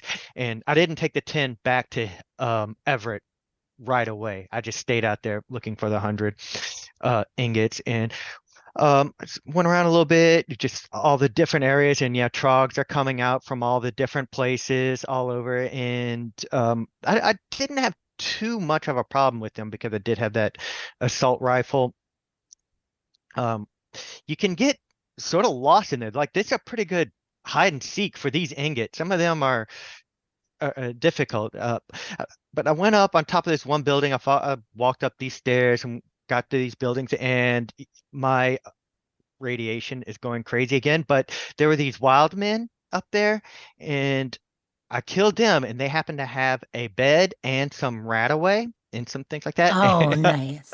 So I was able to keep finding Radaway, but this was my whole thing in this steel mill or the steel yard was I'm looking for these 100 ingots, and all I hear nonstop is that radiation noise, and I'm going through all my every radaway. Every time I find a radaway, yes, and I got into deadly radiation poisoning at least twice. Ouch. And I'm not only am I trying to find these steel ingots, but I feel like I'm on the clock. Yeah, absolutely. God, the pressure. Yeah, but so like at least there was a bed there, and I was able to heal, and I had some radaway, and I followed those, and then you can jump over onto this other like scaffolding, and they got boards that go to this like tower, and you can go way up in there. Anyway, you have a better description? Do you know where I'm talking about, Ray? There, where you go way up there? Yeah, and the disappointing thing is after you've gone up there, you fought your way through all those raiders, and you get to the top, and there's like 2 ingots. It was all about the friends you made along the way, right? Yeah. Yeah, but also I will say those wildmen that I killed that I just mentioned too, where there was a bed, there was also, at least there was this, they had it was a gamma shield armor. Yeah. So I did pick up the gamma shield armor, which increased my radiation resistance by 15. So it's very happy to find that. And also at the top of one of those scaffoldings, because some of these were some really sort of complicated jumps and things you have to do. But did anyone find or save, I should say, save Private Ryan? So full disclosure, I'm still searching for Ignots because I'm not going to leave with only 10, but I didn't get as far as I wanted to. So I'm still in the pit. Okay. I'm still in the steel yard searching for Ignots right now. I've made like 6-7 circles around through this whole thing. They have this up at the top of one of these scaffoldings. I found it's a gnome, it's a garden gnome, and he's turned face down, and his name is Private Ryan. So I was like, well, I guess I have to save Private Ryan. So and he's still in my inventory. Amazing. Private Ryan. Yeah. So while we're here in the steel yard, Will, unless you had something else about your ingot collecting. You can go. What did you guys say? Well, I just wanted to say there are a couple of notes here, and I know Ray wants to kind of go through it all. These notes about Wild Bill's sidearm and the man opener, is that you or was that Ray? I think Ray added those. Okay, Ray, take over. Tell us about all this stuff. So, when you're going through the different areas, there's there's a couple of things. So one, when you get to the far backside of the steel yard, about halfway up a stairway, you find Wild Bill, that Millie wanted you to find.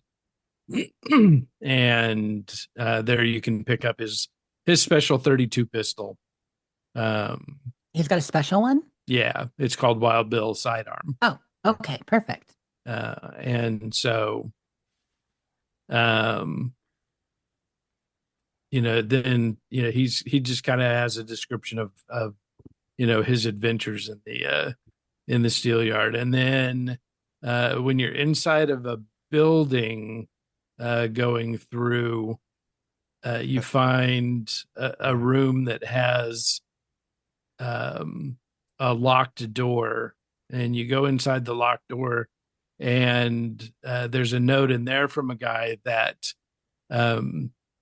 is describing the events before the war, where the steel workers were revolting against the robots that the corporation had put in, but the robots just started killing everybody, and this guy made it into this room, locked the door, wouldn't let anybody else in. There's corpses outside, or skeletons outside. And, he says, I'm safe in here. I don't care. I can't open the door. I can hear the robot outside walking around. And when you go back out, there's a Protectron walking past. So the robot survived all these years, but the workers did not. Oh, wow. I mean, that's something to think about. It makes sense. Yeah. Man. And then from there, you go up the stairs and you find a bedroom with a skeleton on the bed and the auto axe man opener, and you can pick that up and carry it around with you. And so that's a named one, right? That's a named one. And that was one I started using a lot too. I was going to say that when Andrew was talking about using the auto axe, and that he kind of, started to work really good and was really satisfying. Yeah. After I got that man opener, I started using that quite a bit too, to save on some ammo and stuff, and it is satisfying. Yeah, I agree. And you find a worker with an auto axe that you can pick up, and it'll help you repair the man opener. So. Now, auto axes repair. Does the Ripper repair or anything else repair it too? I don't know. I didn't really try. I left my Ripper at home. Yeah, no, that makes sense. I'm just curious about how hard they are to repair or not, but you can get a couple here. Yeah. For the rest of your trip. So, there's quite a bit of weaponry that you can pick up. I'm a high enough level. I didn't really care about driving XP. Mm-hmm. So at this point, I was sneaking everywhere in my Chinese stealth suit. Trogs were bumping into me and passing by. Oh, jeez. So there was only a couple of times where I had to make a particularly long jump that I had to stand up. And then that's when the Trogs would see me and I would have to kill them. But for the most part, I probably only killed maybe a total of 5 Trogs in the whole place. That sounds a bit easier. So I found a couple of security robots, protectrons there, but I couldn't, they were in their pods, and you have to hack a terminal to let them out. Mm-hmm. And it's like a hard. And I'm getting my science up. I think I'm at 50 now for normal, but I cannot do hard yet. Yeah. Right. Yeah, I couldn't hack those either. I was hoping for them. And then some of the Trogs, it seems like they respond, not all of them. Because I definitely, I was in there a while searching around for all of them, all the ingots. And there were a couple of times where I've killed every Trog now. But then I would, as I go back into certain areas over and over, all of a sudden a couple would just show up again. Yeah. Yeah, they're definitely prevalent. There's a lot of them. Yeah, so with the stealth suit, I did, manage to spend some time. Also, I'm not hypersensitive to radiation, so I didn't have to worry about that too much. There's a few places that I'd get a click or two, but otherwise I was good to go. Awesome. And so did you get all 100 ingots? Oh, yeah. Right? Yeah. Oh, yeah. Andrew got 10. Everett after 10. If that. No, yeah. My favorite 3 that I found were in a... What, your favorites? No, because it was remarkable. Because I went up and I saw a slave's corpse slung half in a dumpster, and I'm like, that is a waste of a perfectly good slave. And I went over there, I was checking, I was like, oh, hey, look, steel ingots, great. I was I sullied the moment. Steel ingots.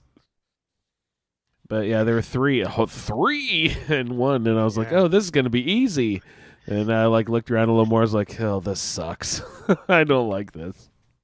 Yeah, it got tedious looking for the ingots. Like I know at a certain point I was at about 63. I had like 60 something.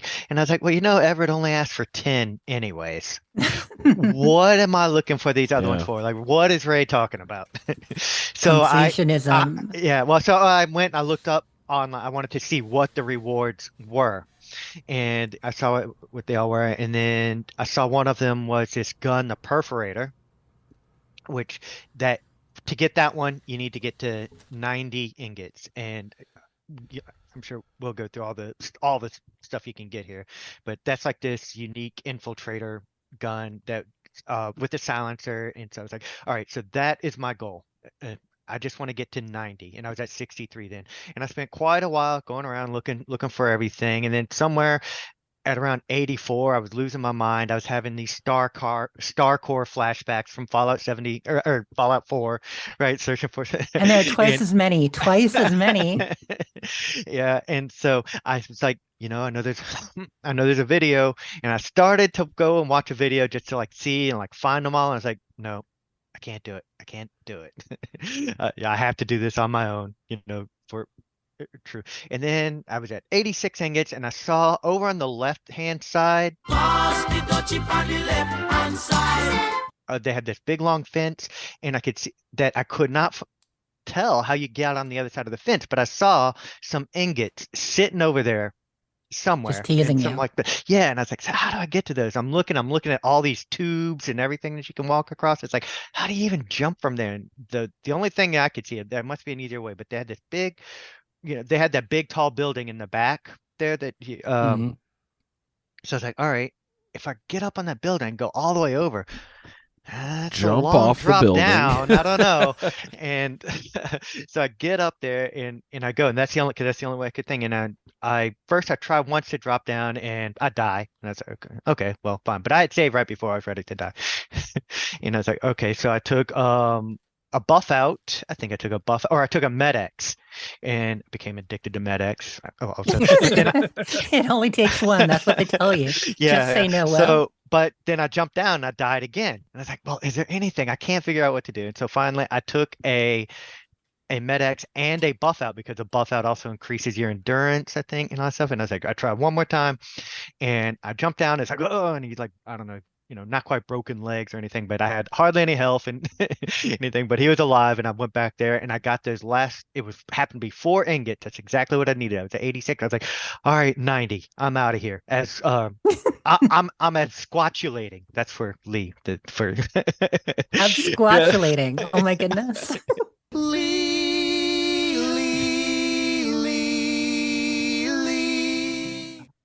Just real quick, for those that don't know, Lee put in a word of the day in the this I hate that thing.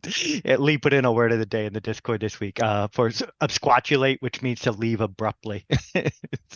So awesome word. There we go. And so I had my 90. I was absquatulating. But I was so low on health. I was so low on health, because I said I'd jump down, and so whatever. But I knew where that bed was that you were talking about, where the man opener was. So I went in there to just go like refill my health, get some sleep, refill it, because I couldn't just do the one that was nearby, because I'm just taking radiation. You can't sleep in the radiation. I had to take the one indoors. And I found another ingot right there. So I'm at 91. And then I was walking back inside, and I go through that abandoned warehouse, that one that you walk through, and there were those 3 ingots right there. And all of a sudden I was at 94. And I was like, it took forever. If only I'd known about this earlier, I could have hit my 90 earlier. But so that's what I ended up with. I ended up at 94 and got the hell out. Beautiful. And I mean, you can go back for the ingots if you want. Now, you were saying that sometimes people have had a bug where if they try to turn them partial, those ones will disappear and they can't actually get the final 10. Something like that. Yeah, I read that. It didn't say it always happens, but it did say there is, people have issues that because you turn them in, your ingots, in 10 ingot increments to Everett, and every time you turn in the 10, he gives you a new thing, or you can turn it. Mm-hmm. But when I got to 90, I'd given them, like the 9 times, but I had the 4 more, and I guess I was just sort of maybe clicking through a little too quick, and I gave him my 4. Which I guess I could, theoretically I could go out and look at 6, but yeah, I read that if you turn them in, if it's not always in 10 increments that there's a good chance or a chance that it won't count and you won't be able to get all 100. Well, speaking of all 100 and the steal of Baron Zaya, as I believe, I believe that was your line, Andrew. Of course. Yeah, Baron Zaya ingots. The worst. We're comparing them to Star Cores. We're comparing them to stones, but there's more than twice as many. Yeah, there's 100 of them. Goddamn. Ray, did you find them organically? No, I only got to about 70. I think it was 74. Then you had to look it up. And then I had to look up the rest of them.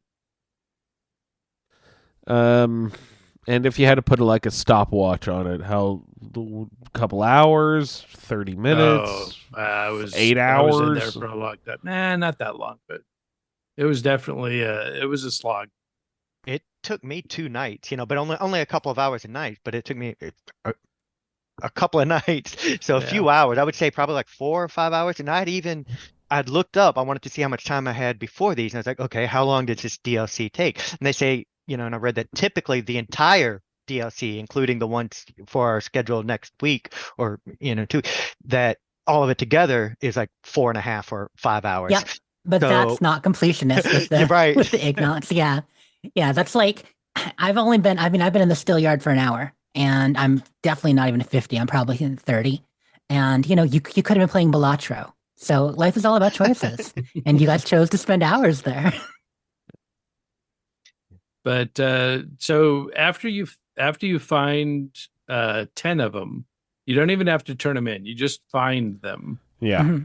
Mm-hmm. You get the auto expert perk, which makes auto axes have more damage or something, right? Yeah, like 25%. Ooh, that's significant. Which also must have been why that man opener suddenly became so fun too. Yeah. Yeah, that's probably why I enjoyed the auto axe so much, right? Yeah. So I waited until I had all 100 before I went and talked to Everett.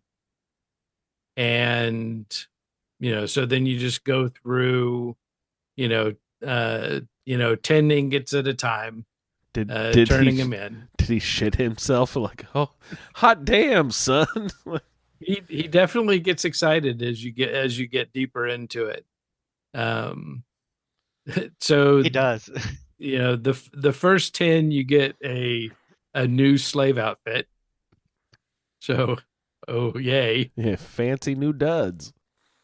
At 20 you get a filtration helmet, which is that like has a pretty good DR. It's like a mole miner helmet type thing.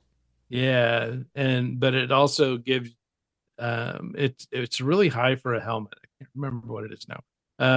But it also gives you radiation protection. And which helmet is that? The filtration helmet? Filtration 20 helmet. ingots. I'm going to look Yeah, it up. it's got a DR 5. That's not but bad radiation for resistance a hat of in 10. this game. Mm-hmm. So then at 30 you get steel knuckles, which if you've got 30 ingots, get back out there and find some more, because that's a lame reward. I mean, it's like brass, but now it's steel. Knuckles. At 40 you get the Metal Master armor, which is the it's not, so the one that Everett is wearing I think is the Metal Blaster armor. Oh no, that's the Metal Blaster is the best laser weapon. Yep. In the game. Whoa. Best in the game, you say? The filtration helmet is actually kind of You'd have badass. to try looking. it. I've been really enjoying the Gauss rifle, though. I obviously don't have it here, but Yeah. Earlier. Yeah, the big difference is just you've got actual clip size. Mhm. You can take more than one shot at a time. Yeah, I'm looking it up. How much damage? 55? Okay. Yeah, That's that just is the base serious. damage. If Wow. if you're spec'd into energy weapons, that's going to go up a lot. So currently my energy weapons are like 75 or 80, and my laser rifle does like 27. and the Gauss does like 80. So that sounds really comparable. And one of the armors that you get boosts energy weapons too. Oh, cool. Sorry, I let you get back to your rewards, but I was just looking at so them. bombshell armor at 60, that gives you the boost of big guns. There's some he tells you a little story about these guys and their unique leather rebel armor. But at that point, it was just like blah, blah, blah. Because what I really wanted was the 80 ingots, you get the Mauler, which is another unique auto axe, which has 10 more base damage than the man opener. The advantage that the man opener has is that it has more armor penetration. Mm-hmm. But overall, the Mauler is a better weapon. At 90 ingots, you get the Perforator, which is the assault rifle with the silencer on it. I think that's got a pretty big clip too. At 100 ingots, you get the Tribal Power Armor, which I immediately put on and equipped the Mauler. Took a picture and then took it right off. Because the next thing you've got to do after you've gone through and helped Everett is you go talk to Medea again, let her know that, that you made it through, and you got your 10 ingots. She tells you about an opportunity that you have to meet with Asher. So your goal is to meet with Asher to see if you can steal the cure from him. Right. And so he's opening up the arena, he says, right? Yeah. So the way that you're going to get to meet Asher is if you go to the arena and win your 3 battles. So off you go to the hole. And so, Will, did you get this far? Yes. Okay. I think Andrew probably did too, because he got his 10 ingots. Because when you go into this pit fight, the first thing they do is drop barrels of radiation. So I asked the lady, you go in, you talk to that little lady outside. I forgot what her name is. Phaedra. Phaedra's her name. You're talking to her. She's sort of prepping you before the fight or whatever, and you can, you sign up. And one of the options you have is you can ask about the rules in the fights, and she tells you everything that happened. And then she goes, and then they're going to be dropping radiation barrels. And I went, fuck me. Oh no. I couldn't believe it. I was like, are you serious? Oh my God. So anyways, go ahead. Yeah, so you have to wade past all these radiation barrels to get to the guys. Now you did get the 90 ingots, so you'll have the perforator. So you'll be able to. I did have the perforator, and it helped a lot. And also, I actually like that. I know you dismissed it, but I actually like that leather rebel armor also. That one, because it's pretty good. I haven't been running around with the best armor. My DR has only been like 23, 24 mostly, and I think that leather rebel is like 30. And so anyways. Yeah, so I just ran through with the Mauler and just chopped everybody to bits. So the first fight is just a few fellow slaves. The second fight are 2 brothers that are much tougher. One has a flamer, the other one has the Deathclaw gauntlet. Yeah, and they were both tough. Yeah, and so yeah, they were tough, but you do end up coming away with a Deathclaw gauntlet out of that fight. And then the final fight is with Asher's champion, and this guy is in metal armor. So since he was in metal armor, I switched up to the man opener. Because that has better armor penetration. Mm-hmm. And he as soon as he saw me coming, he started running. So I trapped him in the corner of that little fenced area. So he was kind of shoved in a corner and couldn't go anywhere. That's and really just funny. ran the auto axe against him, and he went down easier than the brothers. Yeah, the brothers were the harder Yeah, ones. I had to go into VATS to get the guy with the Death Claw Gauntlet because he kept blocking me.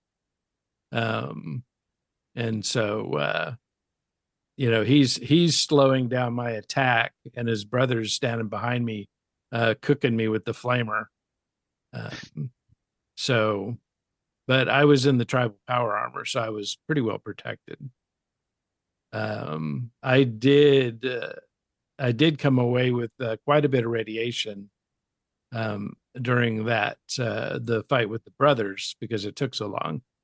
But each time when you go back, the woman heals you of your radiation. I was so happy when I went back out. I was like, "Oh, thank you." Yeah, here, let me give you a shot to help you with your radiation. So, once you get that wrapped up, then you get to get all your stuff back. Yes, you are. I mean, you've essentially, this whole thing, the whole arena fights is essentially how someone can, by winning this, become part of the Raider gang and no longer a pit slave, which is when I realized, like, man's inhumanity against man.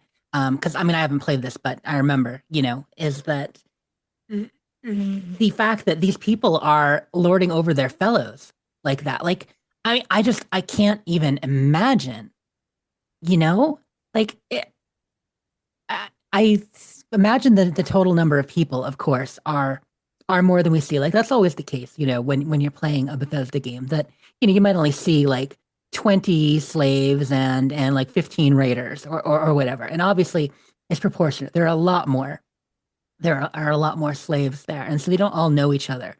But it's essentially like by winning this one fight, like you would think that'd be the perfect way to lead a revolt, which makes sense because that's exactly what our character is doing, right? Like prepping the way to lead a revolt. Yeah. But it's also their, their little carrot. They dangle out their, the hope that, if you work hard enough, you too could become one of the bosses. You're tough enough. Is it possible that slaves rarely ever actually win too? Probably, and that's the whole carrot thing. Well, although the last guy was actually a former slave, yeah, right. Yeah. So it's that's the hope that they dangle, to keep people from,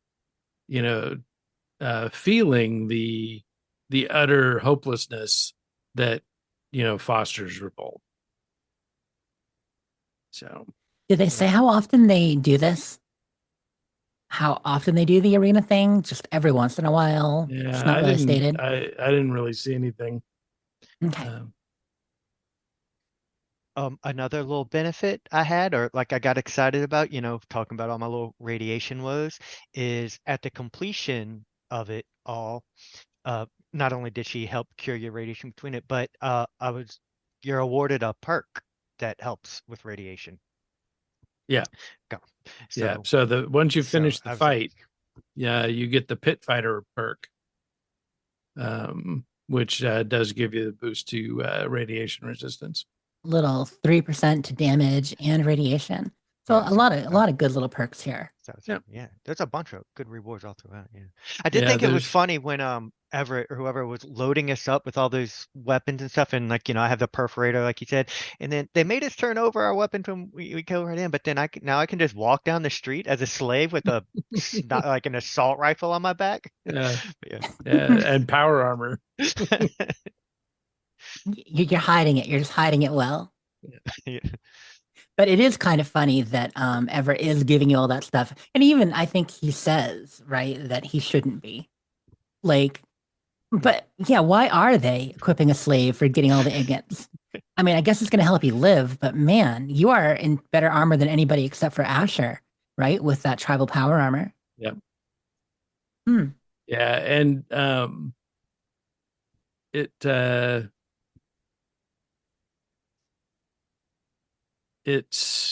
there's one more perk that we get when we finish the whole thing, but that'll be after finishing next week's quest too. Yeah. So right, with that tribal power armor, had you not done Operation Anchorage yet, would you have been able to step into that? My guess is yes. Because just like with Operation Anchorage, where we hadn't had power armor training, I think that they would automatically have given it to you. Just by getting to the to the point where you get that power armor. I imagine the thought process here with all the rewards too is that a person doing the quest line to start, they're only getting 10 ingots and they don't have great equipment. They're in there, they're fighting the trogs and they want to get out and continue with the story. So they probably figure by the time you get a lot of the fancy stuff, the good stuff, you've already kind of gone through the hole and now you're going back in there a second time. Yeah. And you can screw up and forget to take all your stuff. What happens? Because it's not really, there's no big sign that says your stuff's here. And so it's possible to lose it. Yeah, but so this is a question I was a little worried about too, because I was already I didn't have enough room for any of my stuff that I had in there that they were trying to give us back. And I was pretty much over encumbered just with all the stuff I'd gotten from Everett and everything. And I was like, well, I'm just going to go ahead and put everything in here.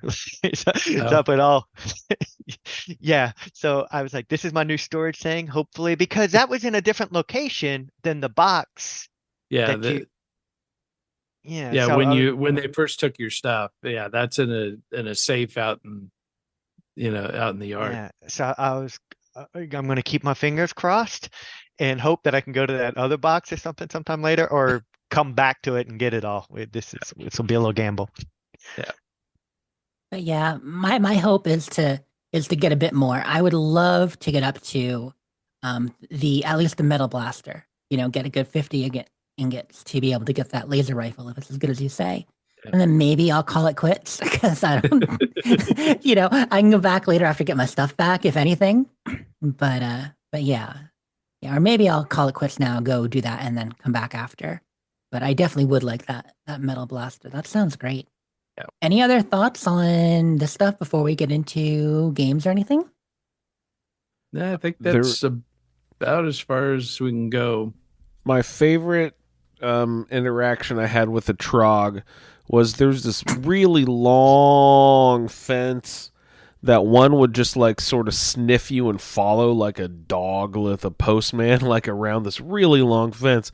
And eventually I found out that I could just engage my auto axe through the fence and he would be close enough that I could grind him up with the auto axe that it would actually do damage to him. So I just killed him just by standing there and he kept charging the fence and getting hurt and then falling back and then charging the fence and then getting hurt and then falling back. And those Trogs, they just never learn, do they? Not the brightest. Not the brightest. That cancer fungus on their face is just not healthy. I don't recommend it, folks. Definitely not.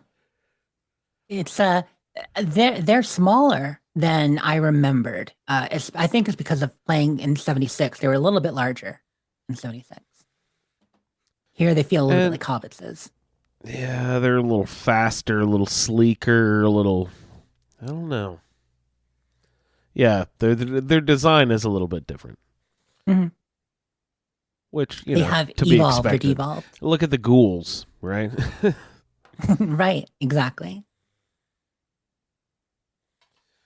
Yeah, that's all I had. Anybody else want to chat anything about their quest? Did Roundtable roll specifically affect any decisions or anything through there? I've been trying to use big guns as much as possibly can, but ammo still for kind of few and far between. Plus,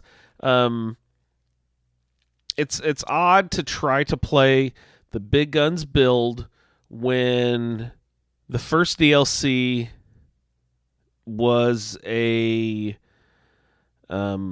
simulation where they removed all your weapons and gave you, options within the simulator, right?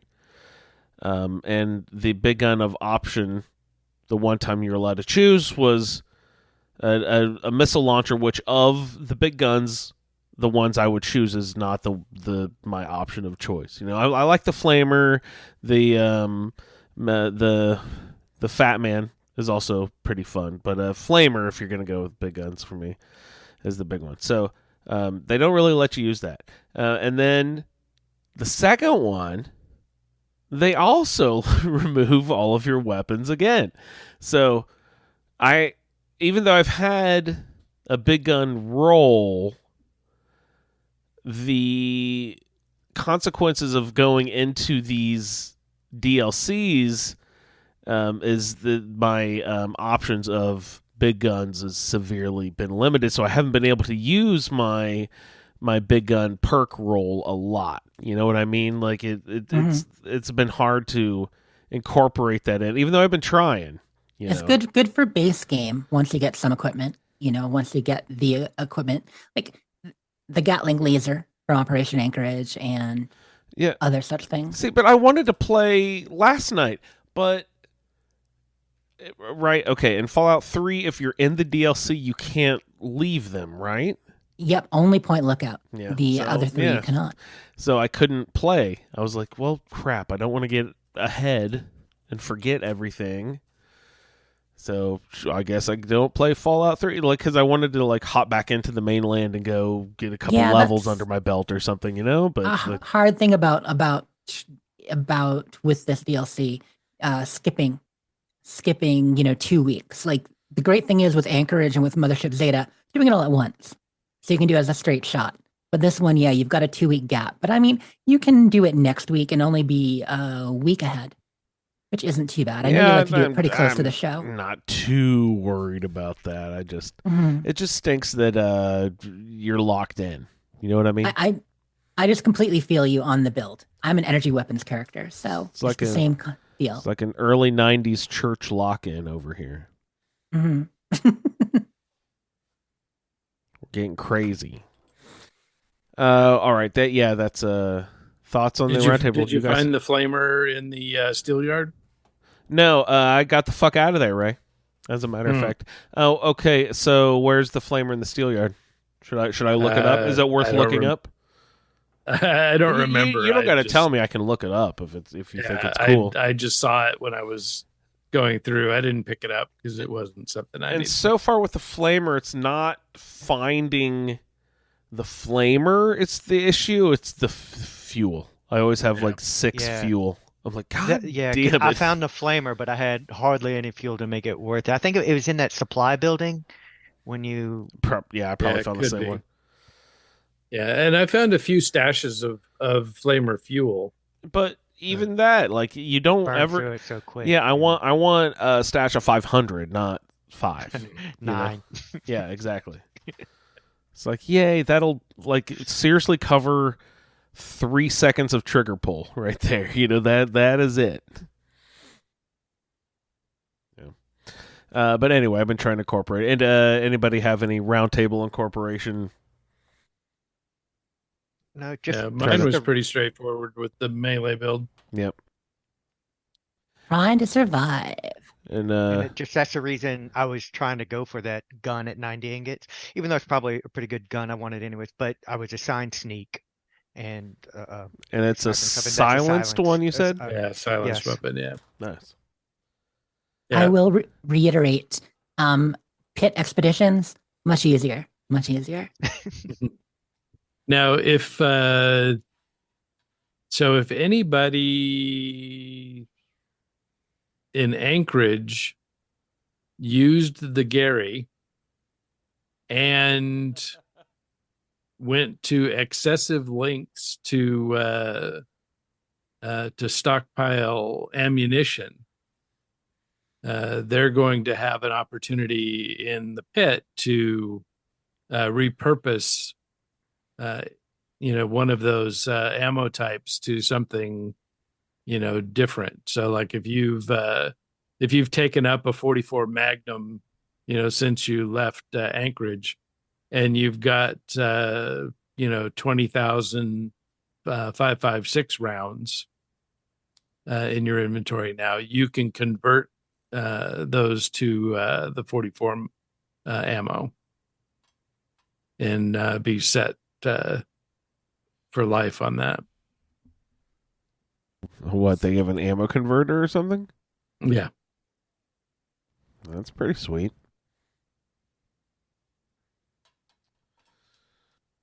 Okay, let's take a look at what we got here. We probably going straight into what time or is something? It? Jessica, to the office, please. Or wait, which time is it? Which were you wanting? What time is it? Game time! Jessica, to the office, please. What time Jessica, to the office, please. Jessica, to the office. Which one are you doing? I think we're going to play a game. I dropped in our chat a minute ago. We don't have that many bits tonight, and I mean, we got to get a move on. Oh, there we go. Yeah, awesome. sorry. Will, what do we got tonight, sir? On our game time, you sure. always bringing great games. Let's see what Will has. Oh gosh, never say that. Never say they're great. Okay, they never fail. It's the greatest thing ever. This is a little quick one here. It's not too hard. It's just we're gonna say higher or lower. These all these, and by the way, this is not affected by my modded playthrough this time. I looked these up on the wiki for the current value. No like perks or anything should affect these prices of items. What I'm going to do is I'm going to call out an item to you. I have you guys written down here in an order, predetermined random order. Oh man, this is literally Bob Barker shit, man. Yeah.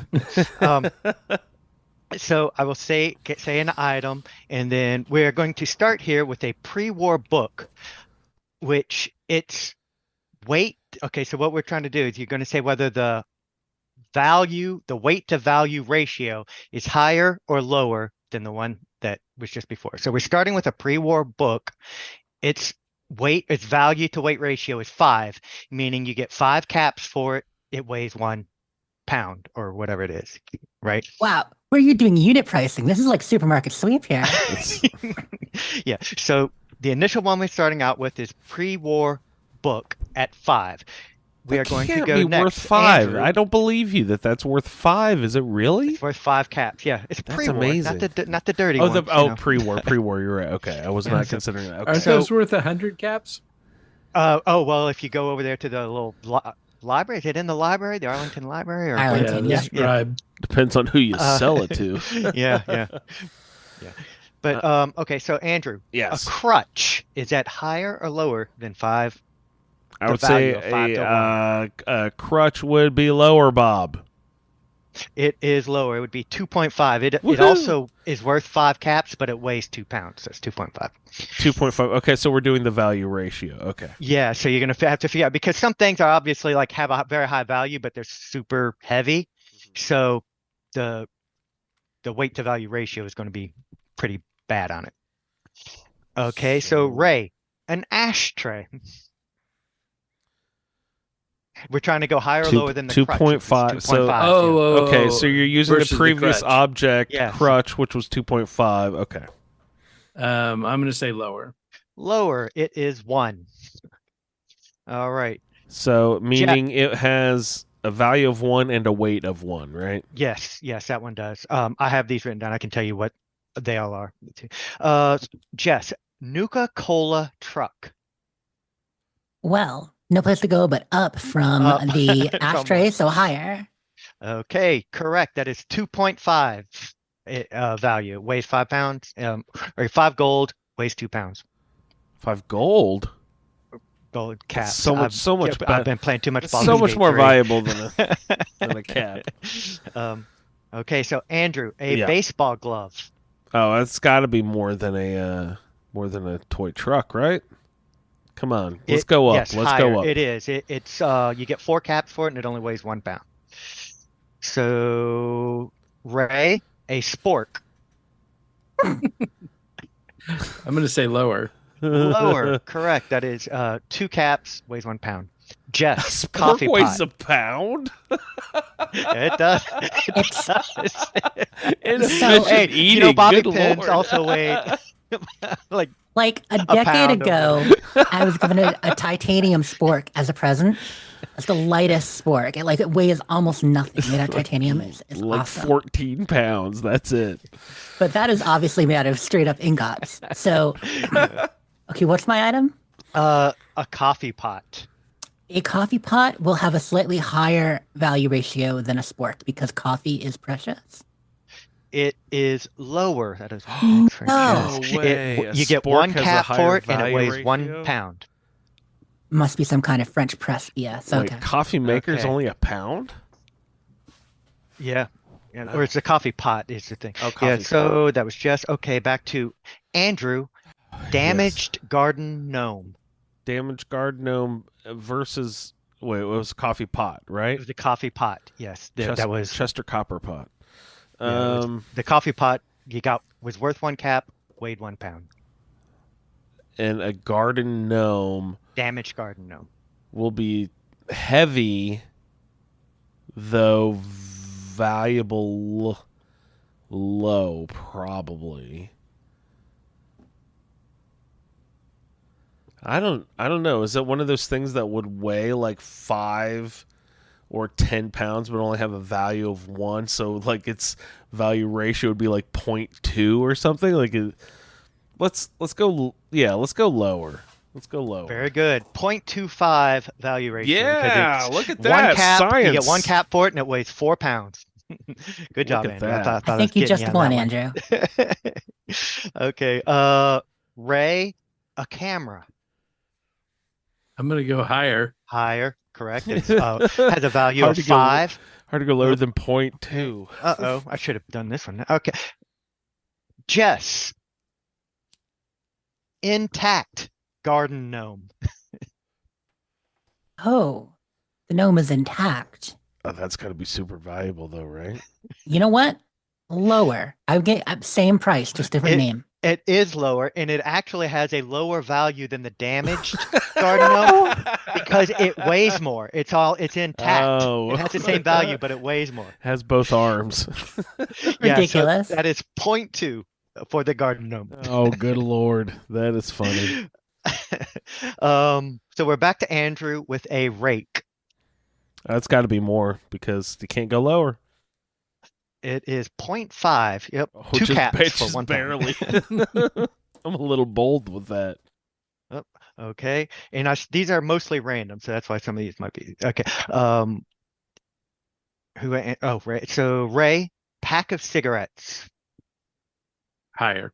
Higher. Yeah, it's 20 those caps. I remember, So- those have like an amazing ratio, right? I always Yeah, grab the they're cartons especially. Worth 10, but they weigh 1/2. So. Oh, yeah, so a 20, right. Yeah. So that was Ray. Jess, sensor module. Oh, that's a good one. Yeah. I think sensor module value. I feel like it's 30 value to like 2 pounds, but it might be 1 or 1.5. Ooh. And if that's the case, it would be higher. So I'll say still higher.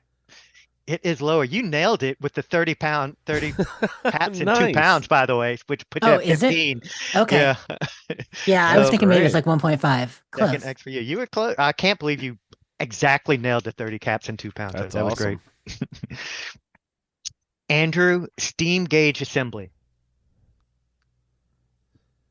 Steam gauge assembly versus the Sensor module.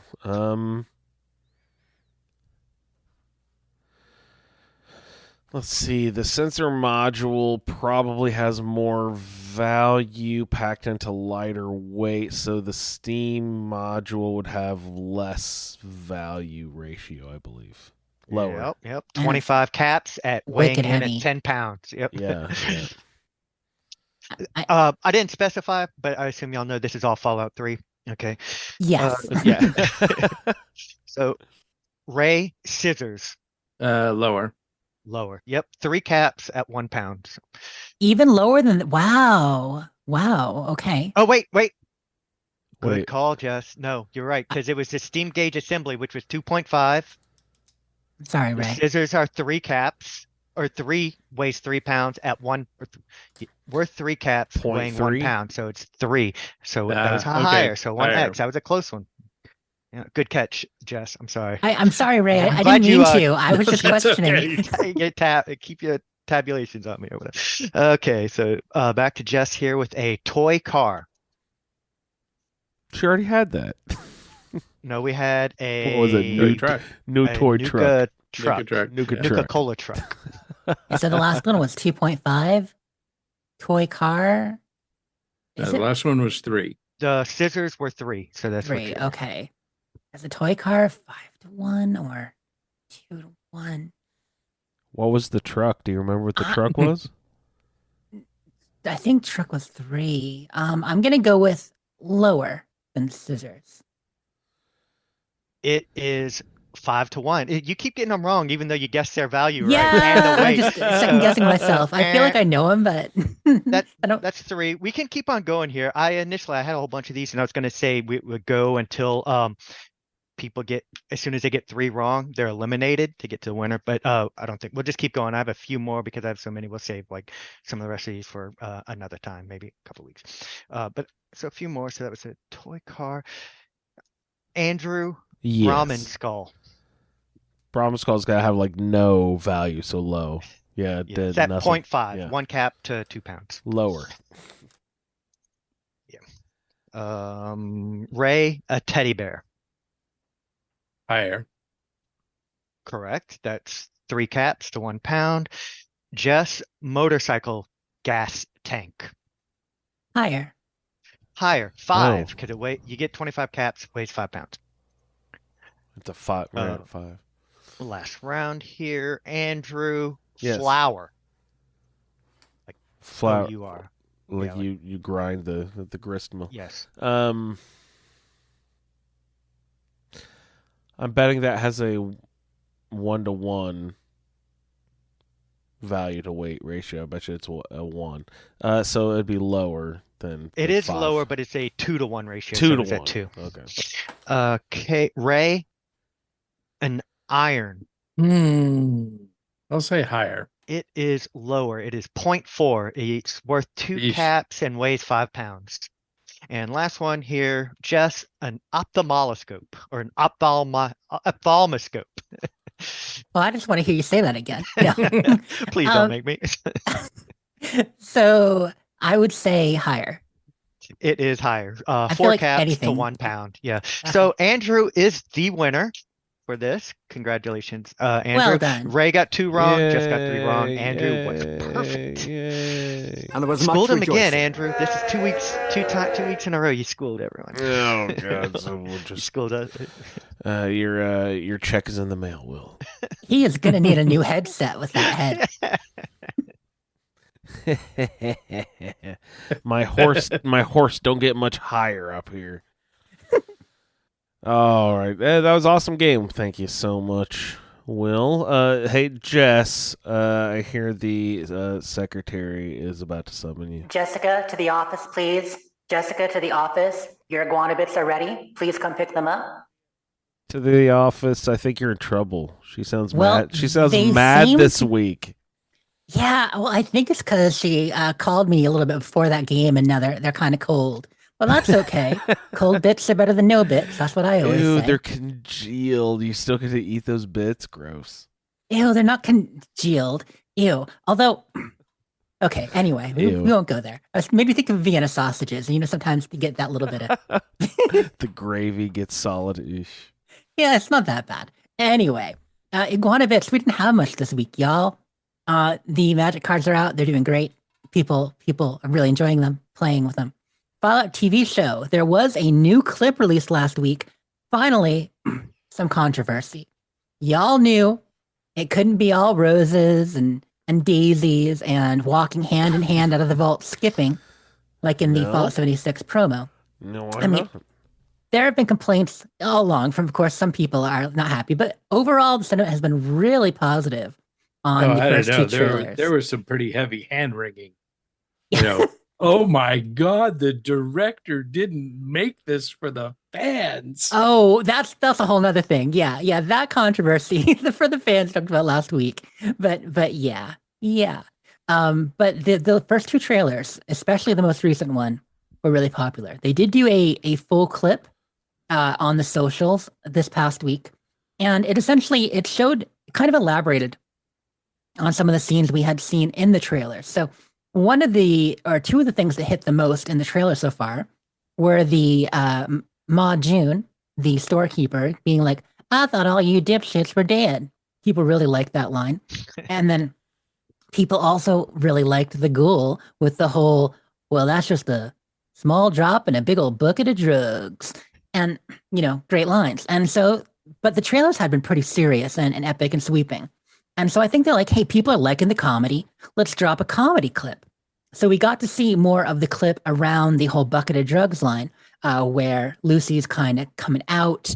Will Zig has gotten himself shot and dragging away. And Lucy tries to talk down the situation, making a big old speech check, kind of reaching back into her Vault 101 training. Well, I mean, Vault 33, but 101 on how to talk somebody down, and fails her speech check in a pretty awkward sort of way, pretty amusing. And then that whole scene continues. There's some funny lines. And then in the end, right when things are getting tense, someone shows up in power armor and, essentially challenges the ghoul. And he has to turn around and start to fight that. So it just looks like a 1-minute clip, but there's more comedy in this one. Well, This one generates a controversy because people did not like how humorous it was and say, "Oh, Fallout is not humorous. Fallout is not a comedy." When it is comedic, "Oh, it's always dark. Like there are people dying," and black comedy. Well, honestly, this was a bit of both, in my opinion. And I felt like the slightly cringe dialogue Lucy had was, well, first of all, kind of sounded a bit like me. So, a lot of people complaining, they're like, it's like some kind of millennial woman out there talking. I'm like, well, I mean, it's not that bad.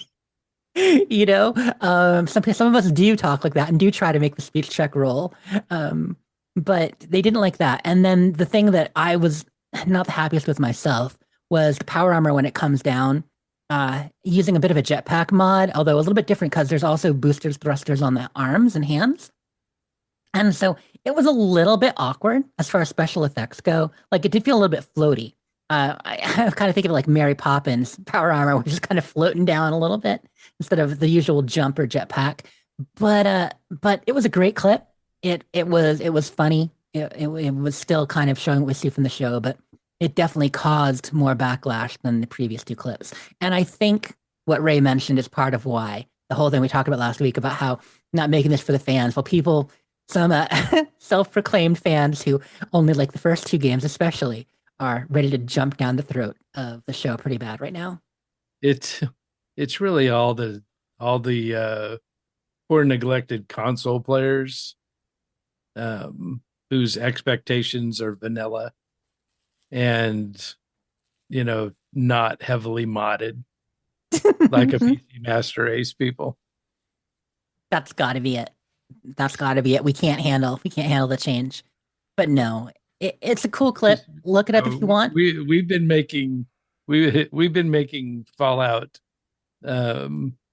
humorous and non-canon for years. I mean, Wild Wasteland happens. Fallout 2 was the most ridiculous and over the top of any of the games. 76 is actually super dark aside from the other players in a lot of ways. Like it has humor, but like the storyline in 76 is so dark. 3 is a bit more grim than 4, but it's almost like 3 is to 1 what 4 is to 2, except 4 is not anywhere near as lighthearted as Fallout 2. But it has more comedy. It has, more comedic moments like that and silly moments. But by far, 2 was the most Wild Wasteland. And it's bizarre. I think people are just looking for reason to complain. But not still, the internet. Not the internet. They're saying it's all the big, how there's always like some talking point that people who are mad at something use. This time they're calling it Marvel dialogue. They're saying she talks like a millennial and this is Marvel level dialogue. Well, people love Marvel movies until recently. Like, how is this suddenly bad? But that's what happens. Sometimes when I'm playing Shelter, I literally guffaw at the little comments the passive dwellers make when they're just wandering around aimlessly. They're just their observations. Love that stuff. They're great. It's so good. I'm pulling up the calendar right now, you guys, and checking the calendar, what's ahead. Currently this weekend, it is March 23rd, and we're in the middle of a Murgle Burgle special pick and double mutations weekend. So no fun, but there it is. But that's because we are on the cusp of the America's Playground launch. Yes, we are about to see the launch of the Atlantic City expansion and the new season. You don't want to get back to work, but you have to get back to work, Andrew.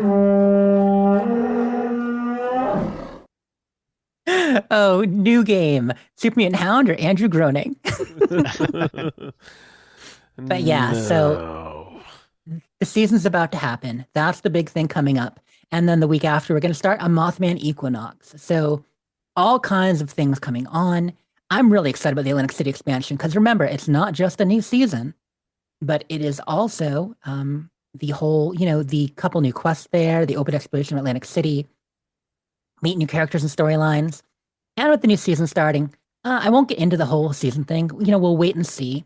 But I will mention there have been a couple of videos out this week, including from Lone, since we mentioned him earlier, and a few other people. Fargassier has one that's a little bit less melodramatic, kind of talking about the positive, negatives, and there's a little bit of people worried about how it's going to go. In my opinion, I think it's going to be pretty much the same, a little different. It might get a little bit less stuff, but I'm looking at the pages, the cost of things. I was worried they'd be charging so much for the items that we'd only be able to get a couple per page as we leveled up. But that's not going to be the case. What we're seeing for items here, there are some that are, if you get 25 tickets to rank, there are some that are 20 tickets. Some of the bonuses, like legendary modules and stuff, are only 5 tickets. And the majority of pages, there are 13 pages in total, have 200 atoms. So instead of the usual 150 atoms you get every 10 levels, you'll now be getting 200 atoms if you want to put your coins towards that.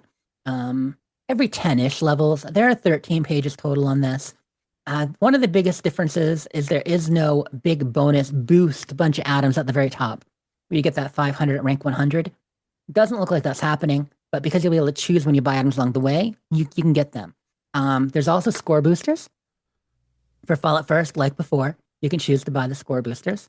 And everything tops out to the repeatables at 150 instead of 100. Which that is a difference, but we'll see how the levels and ranks go. And most everything will open up right up until the very end. The last page says, reach rank 150 and claim 95 season rewards to unlock this page. So to get the very last page, you will have to hit rank 150, which is 50 higher, of course. But depending upon how the boosts go and how things go, it won't be that bad. And what is on that excellent last page, you might wonder? What am I going to get by getting 50 more ranks than I did before? That's where all the repeatable crap is. So you get your repair kits, carry boosters, your scrap kits. So you don't even need to get that last page. Feel free and just get to the second to last page, get everything you want, and earn the tickets for the items you need. So now, are these going to be pages where you stick little stamps in the squares as you get them, and fill in your stamp books like S&W green stamps? That would be awesome. I don't think so. You've seen what the pages actually look like, right, Ray? Or have you not? No, I haven't. Okay, so they're kind of abstract shapes. Each page has about 10 items, and they're little kind of abstract, kind of modern shapes. And I imagine when you claim one, they'll just turn gray. But it would be cool if they got stamped. That would be neat. But let me just tell you a couple of great things. There's a surfboard wall decoration. Okay. There is a Devil Wings jetpack. Yes, you can get a jetpack with Devil Wings. That's pretty cool. Jersey Devil Stein. A homemade xylophone. You can't beat that. A grass roof kit if you want to build a hobbit hole, make a grass roof. And again, like I said, 200 atoms for the board. A lot of times it only costs like 15 or 5 tickets. Sorry, not stamps. Too many currencies to collect. There is an item on page 10 labeled Brahmin Corpse. So if you want a dead cow in your camp, not a rug, a literal corpse, you can pay 25 tickets for that. I hope they're not like the ones in Mad Mulligan's Mine, because those get messy. Meat Week. Yeah, exactly. Hanging tire baskets, that's very cool. raider cages, like the ones in Fallout 4. Just a number of good items. The only other thing I want to mention about seasons, if you haven't watched the videos, or if you have and you're still not sure how it's going to work, there is an option that they'll have where if you're Fallout First, you can claim obviously all the extra Fallout First rewards. You can also buy the score boosters. If you want some of those rewards without being Fallout First, there will be a lower paid option where you can essentially buy the season pass. And this is a lesser price to get the Fallout First items without having to pay the full Fallout First price, but then you're also not getting Fallout First benefits. So no scrap box, no survival tent, no private. I, in my world, think that is incredibly not worth it. There are other people like, I don't need Fallout First anymore, and they think it's worth it. So depends on you, how much you play, how much you value custom worlds and building and stuff like that. I value that stuff immensely. So to me, I'm definitely Fallout First is worth a lot more than the scoreboard. That to me, the scoreboard is just a slide benefit, not the main deal. Oh, Lee was asking what page the legendary cores are on. So I have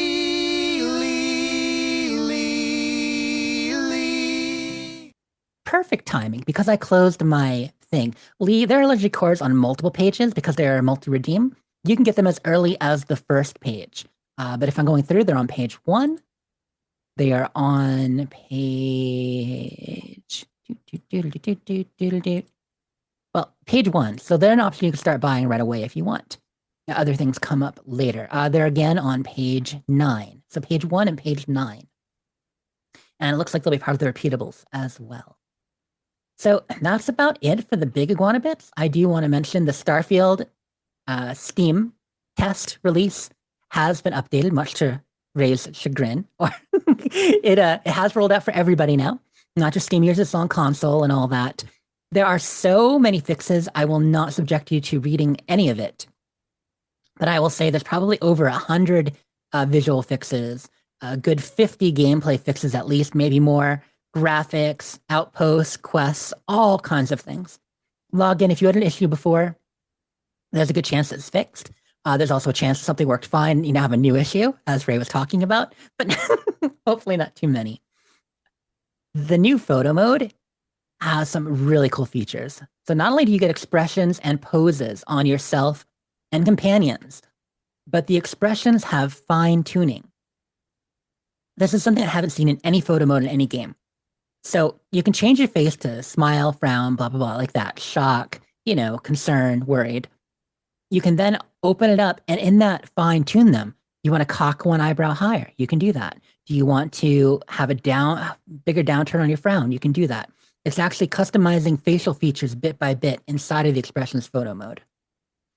Will, have you seen that in any of the photo mode? No, I haven't. I was just listening. That sounds good. So like you could probably a lot of times these expressions are sort of like over the top, like caricatures. You can tone it down some, right? You can totally tone it down. Yeah.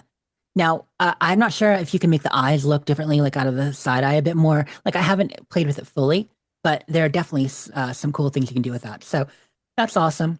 Vasco even has poses. So you want Vasco to cheer with you? Arms up? Absolutely do that. And then the, less important features, because that's really the biggest feature with this one, which of course people who don't use photo mode are like, where's my added content? But so many fixes in this. You can also open doors and harvest with scanner open. You can set a quest to active just by clicking on the icon on the map. So you want to set course to another quest, just click on it and it'll become your active quest. You don't need to go into your dialogue, your quest log. There is now FOV for third-person ship view as well, which there wasn't before. There's an anisotropic filtering quality slider on PC. So should your filters be just a little bit too good, should it be too crisp and clear, you can turn that down. Probably FPS boost too, who knows.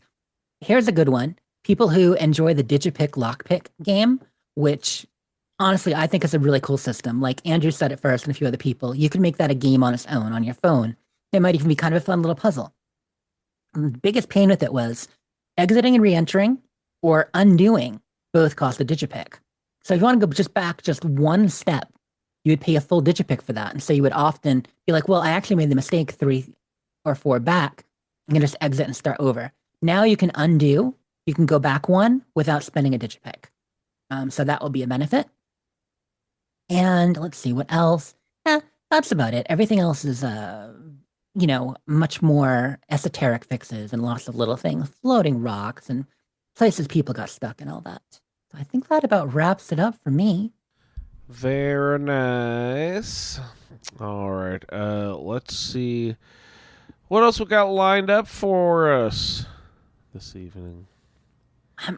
I'm checking the Atomic Shop. Nothing really to shout out there. It's all good. Oh, favorite cookie. Andrew. Oh, my God. What's your favorite cookie? Jess is on purpose dragging Andrew through the mud again. She set me up online, Ray, and I walked right into it. She let me take the fall, even though she is the one who loves the oatmeal raisin. Andrew and I have the same favorite cookie. I fucking love oatmeal raisin cookies. I can devour oatmeal raisin cookies. They are so just the best. The chewy Extra ones, oats, oh my God. Ugh, less oats, big and puffy. Any of them. Brown sugar and cinnamon galore. Love that Oh shit. my goodness gracious. Yes. I love them. Grandma's oatmeal cookies, oatmeal cookie from Subway, I oatmeal raisin. don't give a fuck. They are homemade to store-bought. They are delicious. Give me a sleeve of them from the store in the New York store brand packaging. I will eat that, frost them, all good. Anyway. Yep, absolutely. I bring this up because our friend Bob was disparaging oatmeal raisin cookies, but his favorite is chocolate chip, which is a very excellent cookie too. You can make some fantastic chocolate cookies. I think less chocolate is better though. More cookie, less chocolate. That's my rule. My favorite, and whenever Tori makes chocolate chip cookies, is I have her portion out a bit of the batter so I can have the chipless chocolate chip cookies with just the chocolate chip cookie dough without the actual chocolate. 3 or 4 chips love maximum in a cookie. Nah, I'm fine with 0. Oh, I am too. I'm just saying. But I don't want to disparage Bob's choice like he did ours. We have to disparage yours, Bob. We technically, 'cause I have set to you up. disparage Bob because look, dragging our good name and our good cookie through the mud. How dare. But that made me think. And also we can talk about the best Girl Scout cookie because that'll be soon enough. But Ray, Will, what are your favorite cookies? That's already on and past, I think. Like Will, do you have a favorite cookie? I don't think I do. I've been sitting here trying to think like nonstop. It's like, man, I don't know because I love oatmeal raisin cookies too. I would say they're not my favorite, but I do love them. And but then the same thing, like chocolate chip, I feel like they're just standard. It's a Peanut really butter tough one. cookies, macadamia nuts, You know what? snickerdoodles. I think I like some peanut butter cookies, yeah. Do you like them with the fourth prints in there? Do you like them chewier or crispier? Like those ones at Christmas time they push the Hershey's Kiss down into, right? Those are good. Oh, yeah. Oh, I think I like them a little chewier. Yeah. Mm-hmm. Dipped in milk or no? I feel like no. I feel like it's another mood thing, much like we talk about our favorite games and stuff. Because sometimes I'll go to the store and buy cookies, and it's what am I in the mood for? Or Sometimes you feel like a nut in your cookie. Sometimes you don't. Ray, how about you? I imagine you have all kinds of cookie opinions. No, he has 0 opinions. He doesn't eat sweet things ever. Oh, that's true. And he can't eat some of them. He's gonna be like push cookies come to shove, suck. a good harsh ginger snap. Oh yeah, the spicy ones. That's your personality right there. Those are good. He's like, if I'm not sweating, the cookie ain't hot enough. Yeah. I have been known to eat Fig Newtons because they're not super sweet. And they're a Newton. I do like those. Yeah, they're not a cookie. That's a Newton. I love Fig Newtons too. Yeah, Fig Newtons are wonderful. Not a sweets fan. Makes good sense. I was just curious about cookies. I'm going to make me some butter cookies. I'm not very particular. I will eat anything, really, cookie-wise. As long as it's not drowned in coconut, I'm not a fan of coconut. I'm making sugar cookies this weekend, but with a butter cookie recipe. Nice. So yeah, I add a little bit extra cinnamon and ginger to them. And I've got some butter out of the fridge right now because I keep my butter in the fridge. I got butter out of the fridge, getting ready to soften up. Gonna make them tomorrow. I think I've mentioned it on the show before, but I believe it's a Midwestern, maybe more out of Missouri area. But the gooey butter, are you guys familiar with this? A gooey butter cake, gooey butter cookies, gooey butter. That you ever had the gooey butter? Is that like the ooey gooey stuff? I don't know what ooey gooey is, Will, but I don't know. Just as like gooey butter cookies, they're just kind of like they're just super fucking dense and moist, and just like lots of butter and sugar and stuff. I don't know. They're really good. No, I don't know them. I don't know them. It's probably similar. They have a lady when I go to this. I have season tickets for the Saints here, and this lady's always selling some these homemade ooey gooey, like I guess it's something cookies, maybe brown, something like that. I don't know. Like out of the back of her truck as we're leaving the walking to the parking lot. I always like to get some of this. Oh, peanut butter chocolate no bakes. Those are really good too. I do love those. Yeah. Yum. Yeah. That sort of like little pile of chocolate granola mess. I love that. Yeah. Yeah, just so awesome. And I don't usually like candy in my cookies. I mean, that's kind of the thing. I mean, we're similar that way. Rather not have candy in our cookies, just like our ice cream. Yeah. Yep. Exactly. But cool. Girl Scout cookies later. Once it's time for those, I'll talk about them. I think it's already past time. They're out. We bought some. Yeah. We had some in the house already. Jess, did you miss it this year?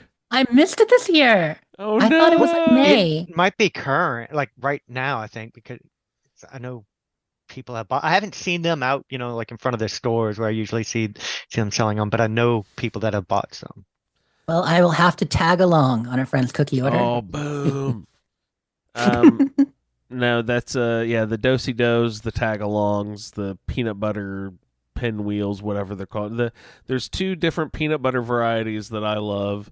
There's like a peanut butter patty, I think it's called. That's the chocolate covered one, and just sort of like the peanut butter wheel, which is exactly like a Nutter Butter, but it's round instead of peanut. That's shaped. the do-si-dos. That's what. Yeah, those do-si-dos. I'll say that's I my fucking favorite. love those. Yeah, those are great. Oh, and I don't know how to pronounce the word, because I've only ever seen it on this goddamn box of cookies. Trefoil or trefoil? Trefoils. Yeah, trefoils. I just fucking love just like a simple shortbread cookie. Oh, so good. Yeah, it's kind of awesome. So trefoils, no matter where you get them, are the name. But some of the names are regional. We talked about it before, how you've got the little brownie bakers who have things copyrighted. Then you've got the other places as they've grown that can't use the name. So that's why Samoas are still Samoas if you get them from the Little Brownie Bakery, but they're caramel delights in a lot of the country. Yeah, right. Because there's and they call the tag-ons peanut butter patties in some areas. Yeah, depending on where they're sourced from, that's where your cookies are named, right? I said another time, but if we're too late, we have to go there. Lee mentioned mint chocolate. Yes, thin mints. Thin mints in the freezer. Always delightful. Yeah, I'm not a huge mint fan, but my wife loves those. I keep those in my refrigerator. I never put them in my freezer. Either way, move them to the freezer. They're like my fourth favorite Girl Scout cookie. Fourth favorite. In the ranking. Yeah. But I love trefoils. See, there's a new French toast cookie that I've never tried. Whoa. Yeah, I don't know when that came out. That sounds interesting. Yeah. There was a lemon one. I usually love lemon stuff. The lemon cream Oreos, those are fucking delicious. But there was a lemon Girl Scout cookie that I didn't love. Was it the lemonade or the lemon up? Because they have two different kinds. I don't remember what it was. I don't think they're bad, but they're not the best. Wow. Yum. I want cookies. Seriously, I wasn't going to bake this weekend. And then I had that conversation. I'm like, ooh, and I'm like, oh, I don't have any reason. So, you know what? I bet you got 10 of these in Buffalo too. But in Indianapolis, they now have those hipster cookie, bakery places that'll deliver via bike messenger to your event or whatever, we had a big old snowstorm this weekend. Oh, so well, I ain't they getting deliver by delivered. snowmobile in Buffalo, I guess. Yeah, I just looked it up. Oh, wow. Oh, yeah. Here are some bakers I haven't tried. hipster cookie delivery. Like, I guarantee you that this is 2024. Damn it, we need. I've we need actually got a cookies at 2 fantastic a.m. bakery in my local grocery store right around the corner. It's not one of the chain ones. It's local, and it's just fantastic bakery. Oh, that's the best. Mm-hmm. All right, you guys. What else do we got tonight? Anybody else have anything that they would like to bring up before we sign off for the evening? All good here. Sorry if anyone made hungry. Let's go have cookies.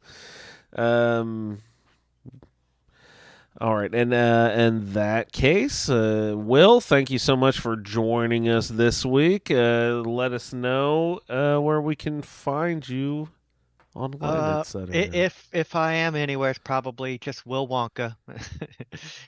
At Will Wonka. Anywhere and everywhere. All right, Will, thanks so much for hopping on, sir. Thank you. You can find him over there on the Twitters at RayLB, and also his No Man's Sky show at BBCISSS. Ray, thanks so much for hopping on. Good times. You can find her at You Wastelanders, also at Sleep Is 4T. Jess, thanks so much for hopping on. Toodles poodles.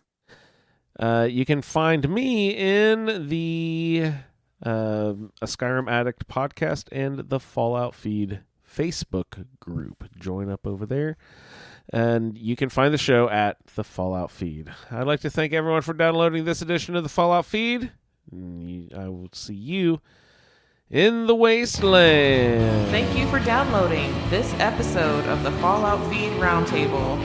If you are interested in doing a play-along character with us, the show can be contacted by emailing falloutroundtable@gmail.com. For the Roundtable schedule, our Amazon link, and all other show information, please head on over to asapodcasting.com, where you will find the Fallout Feed, a Skyrimatic podcast, our YouTube channel, the Chatterbox, as well as other content. Once again, thank you for downloading, and we'll see you in the wasteland.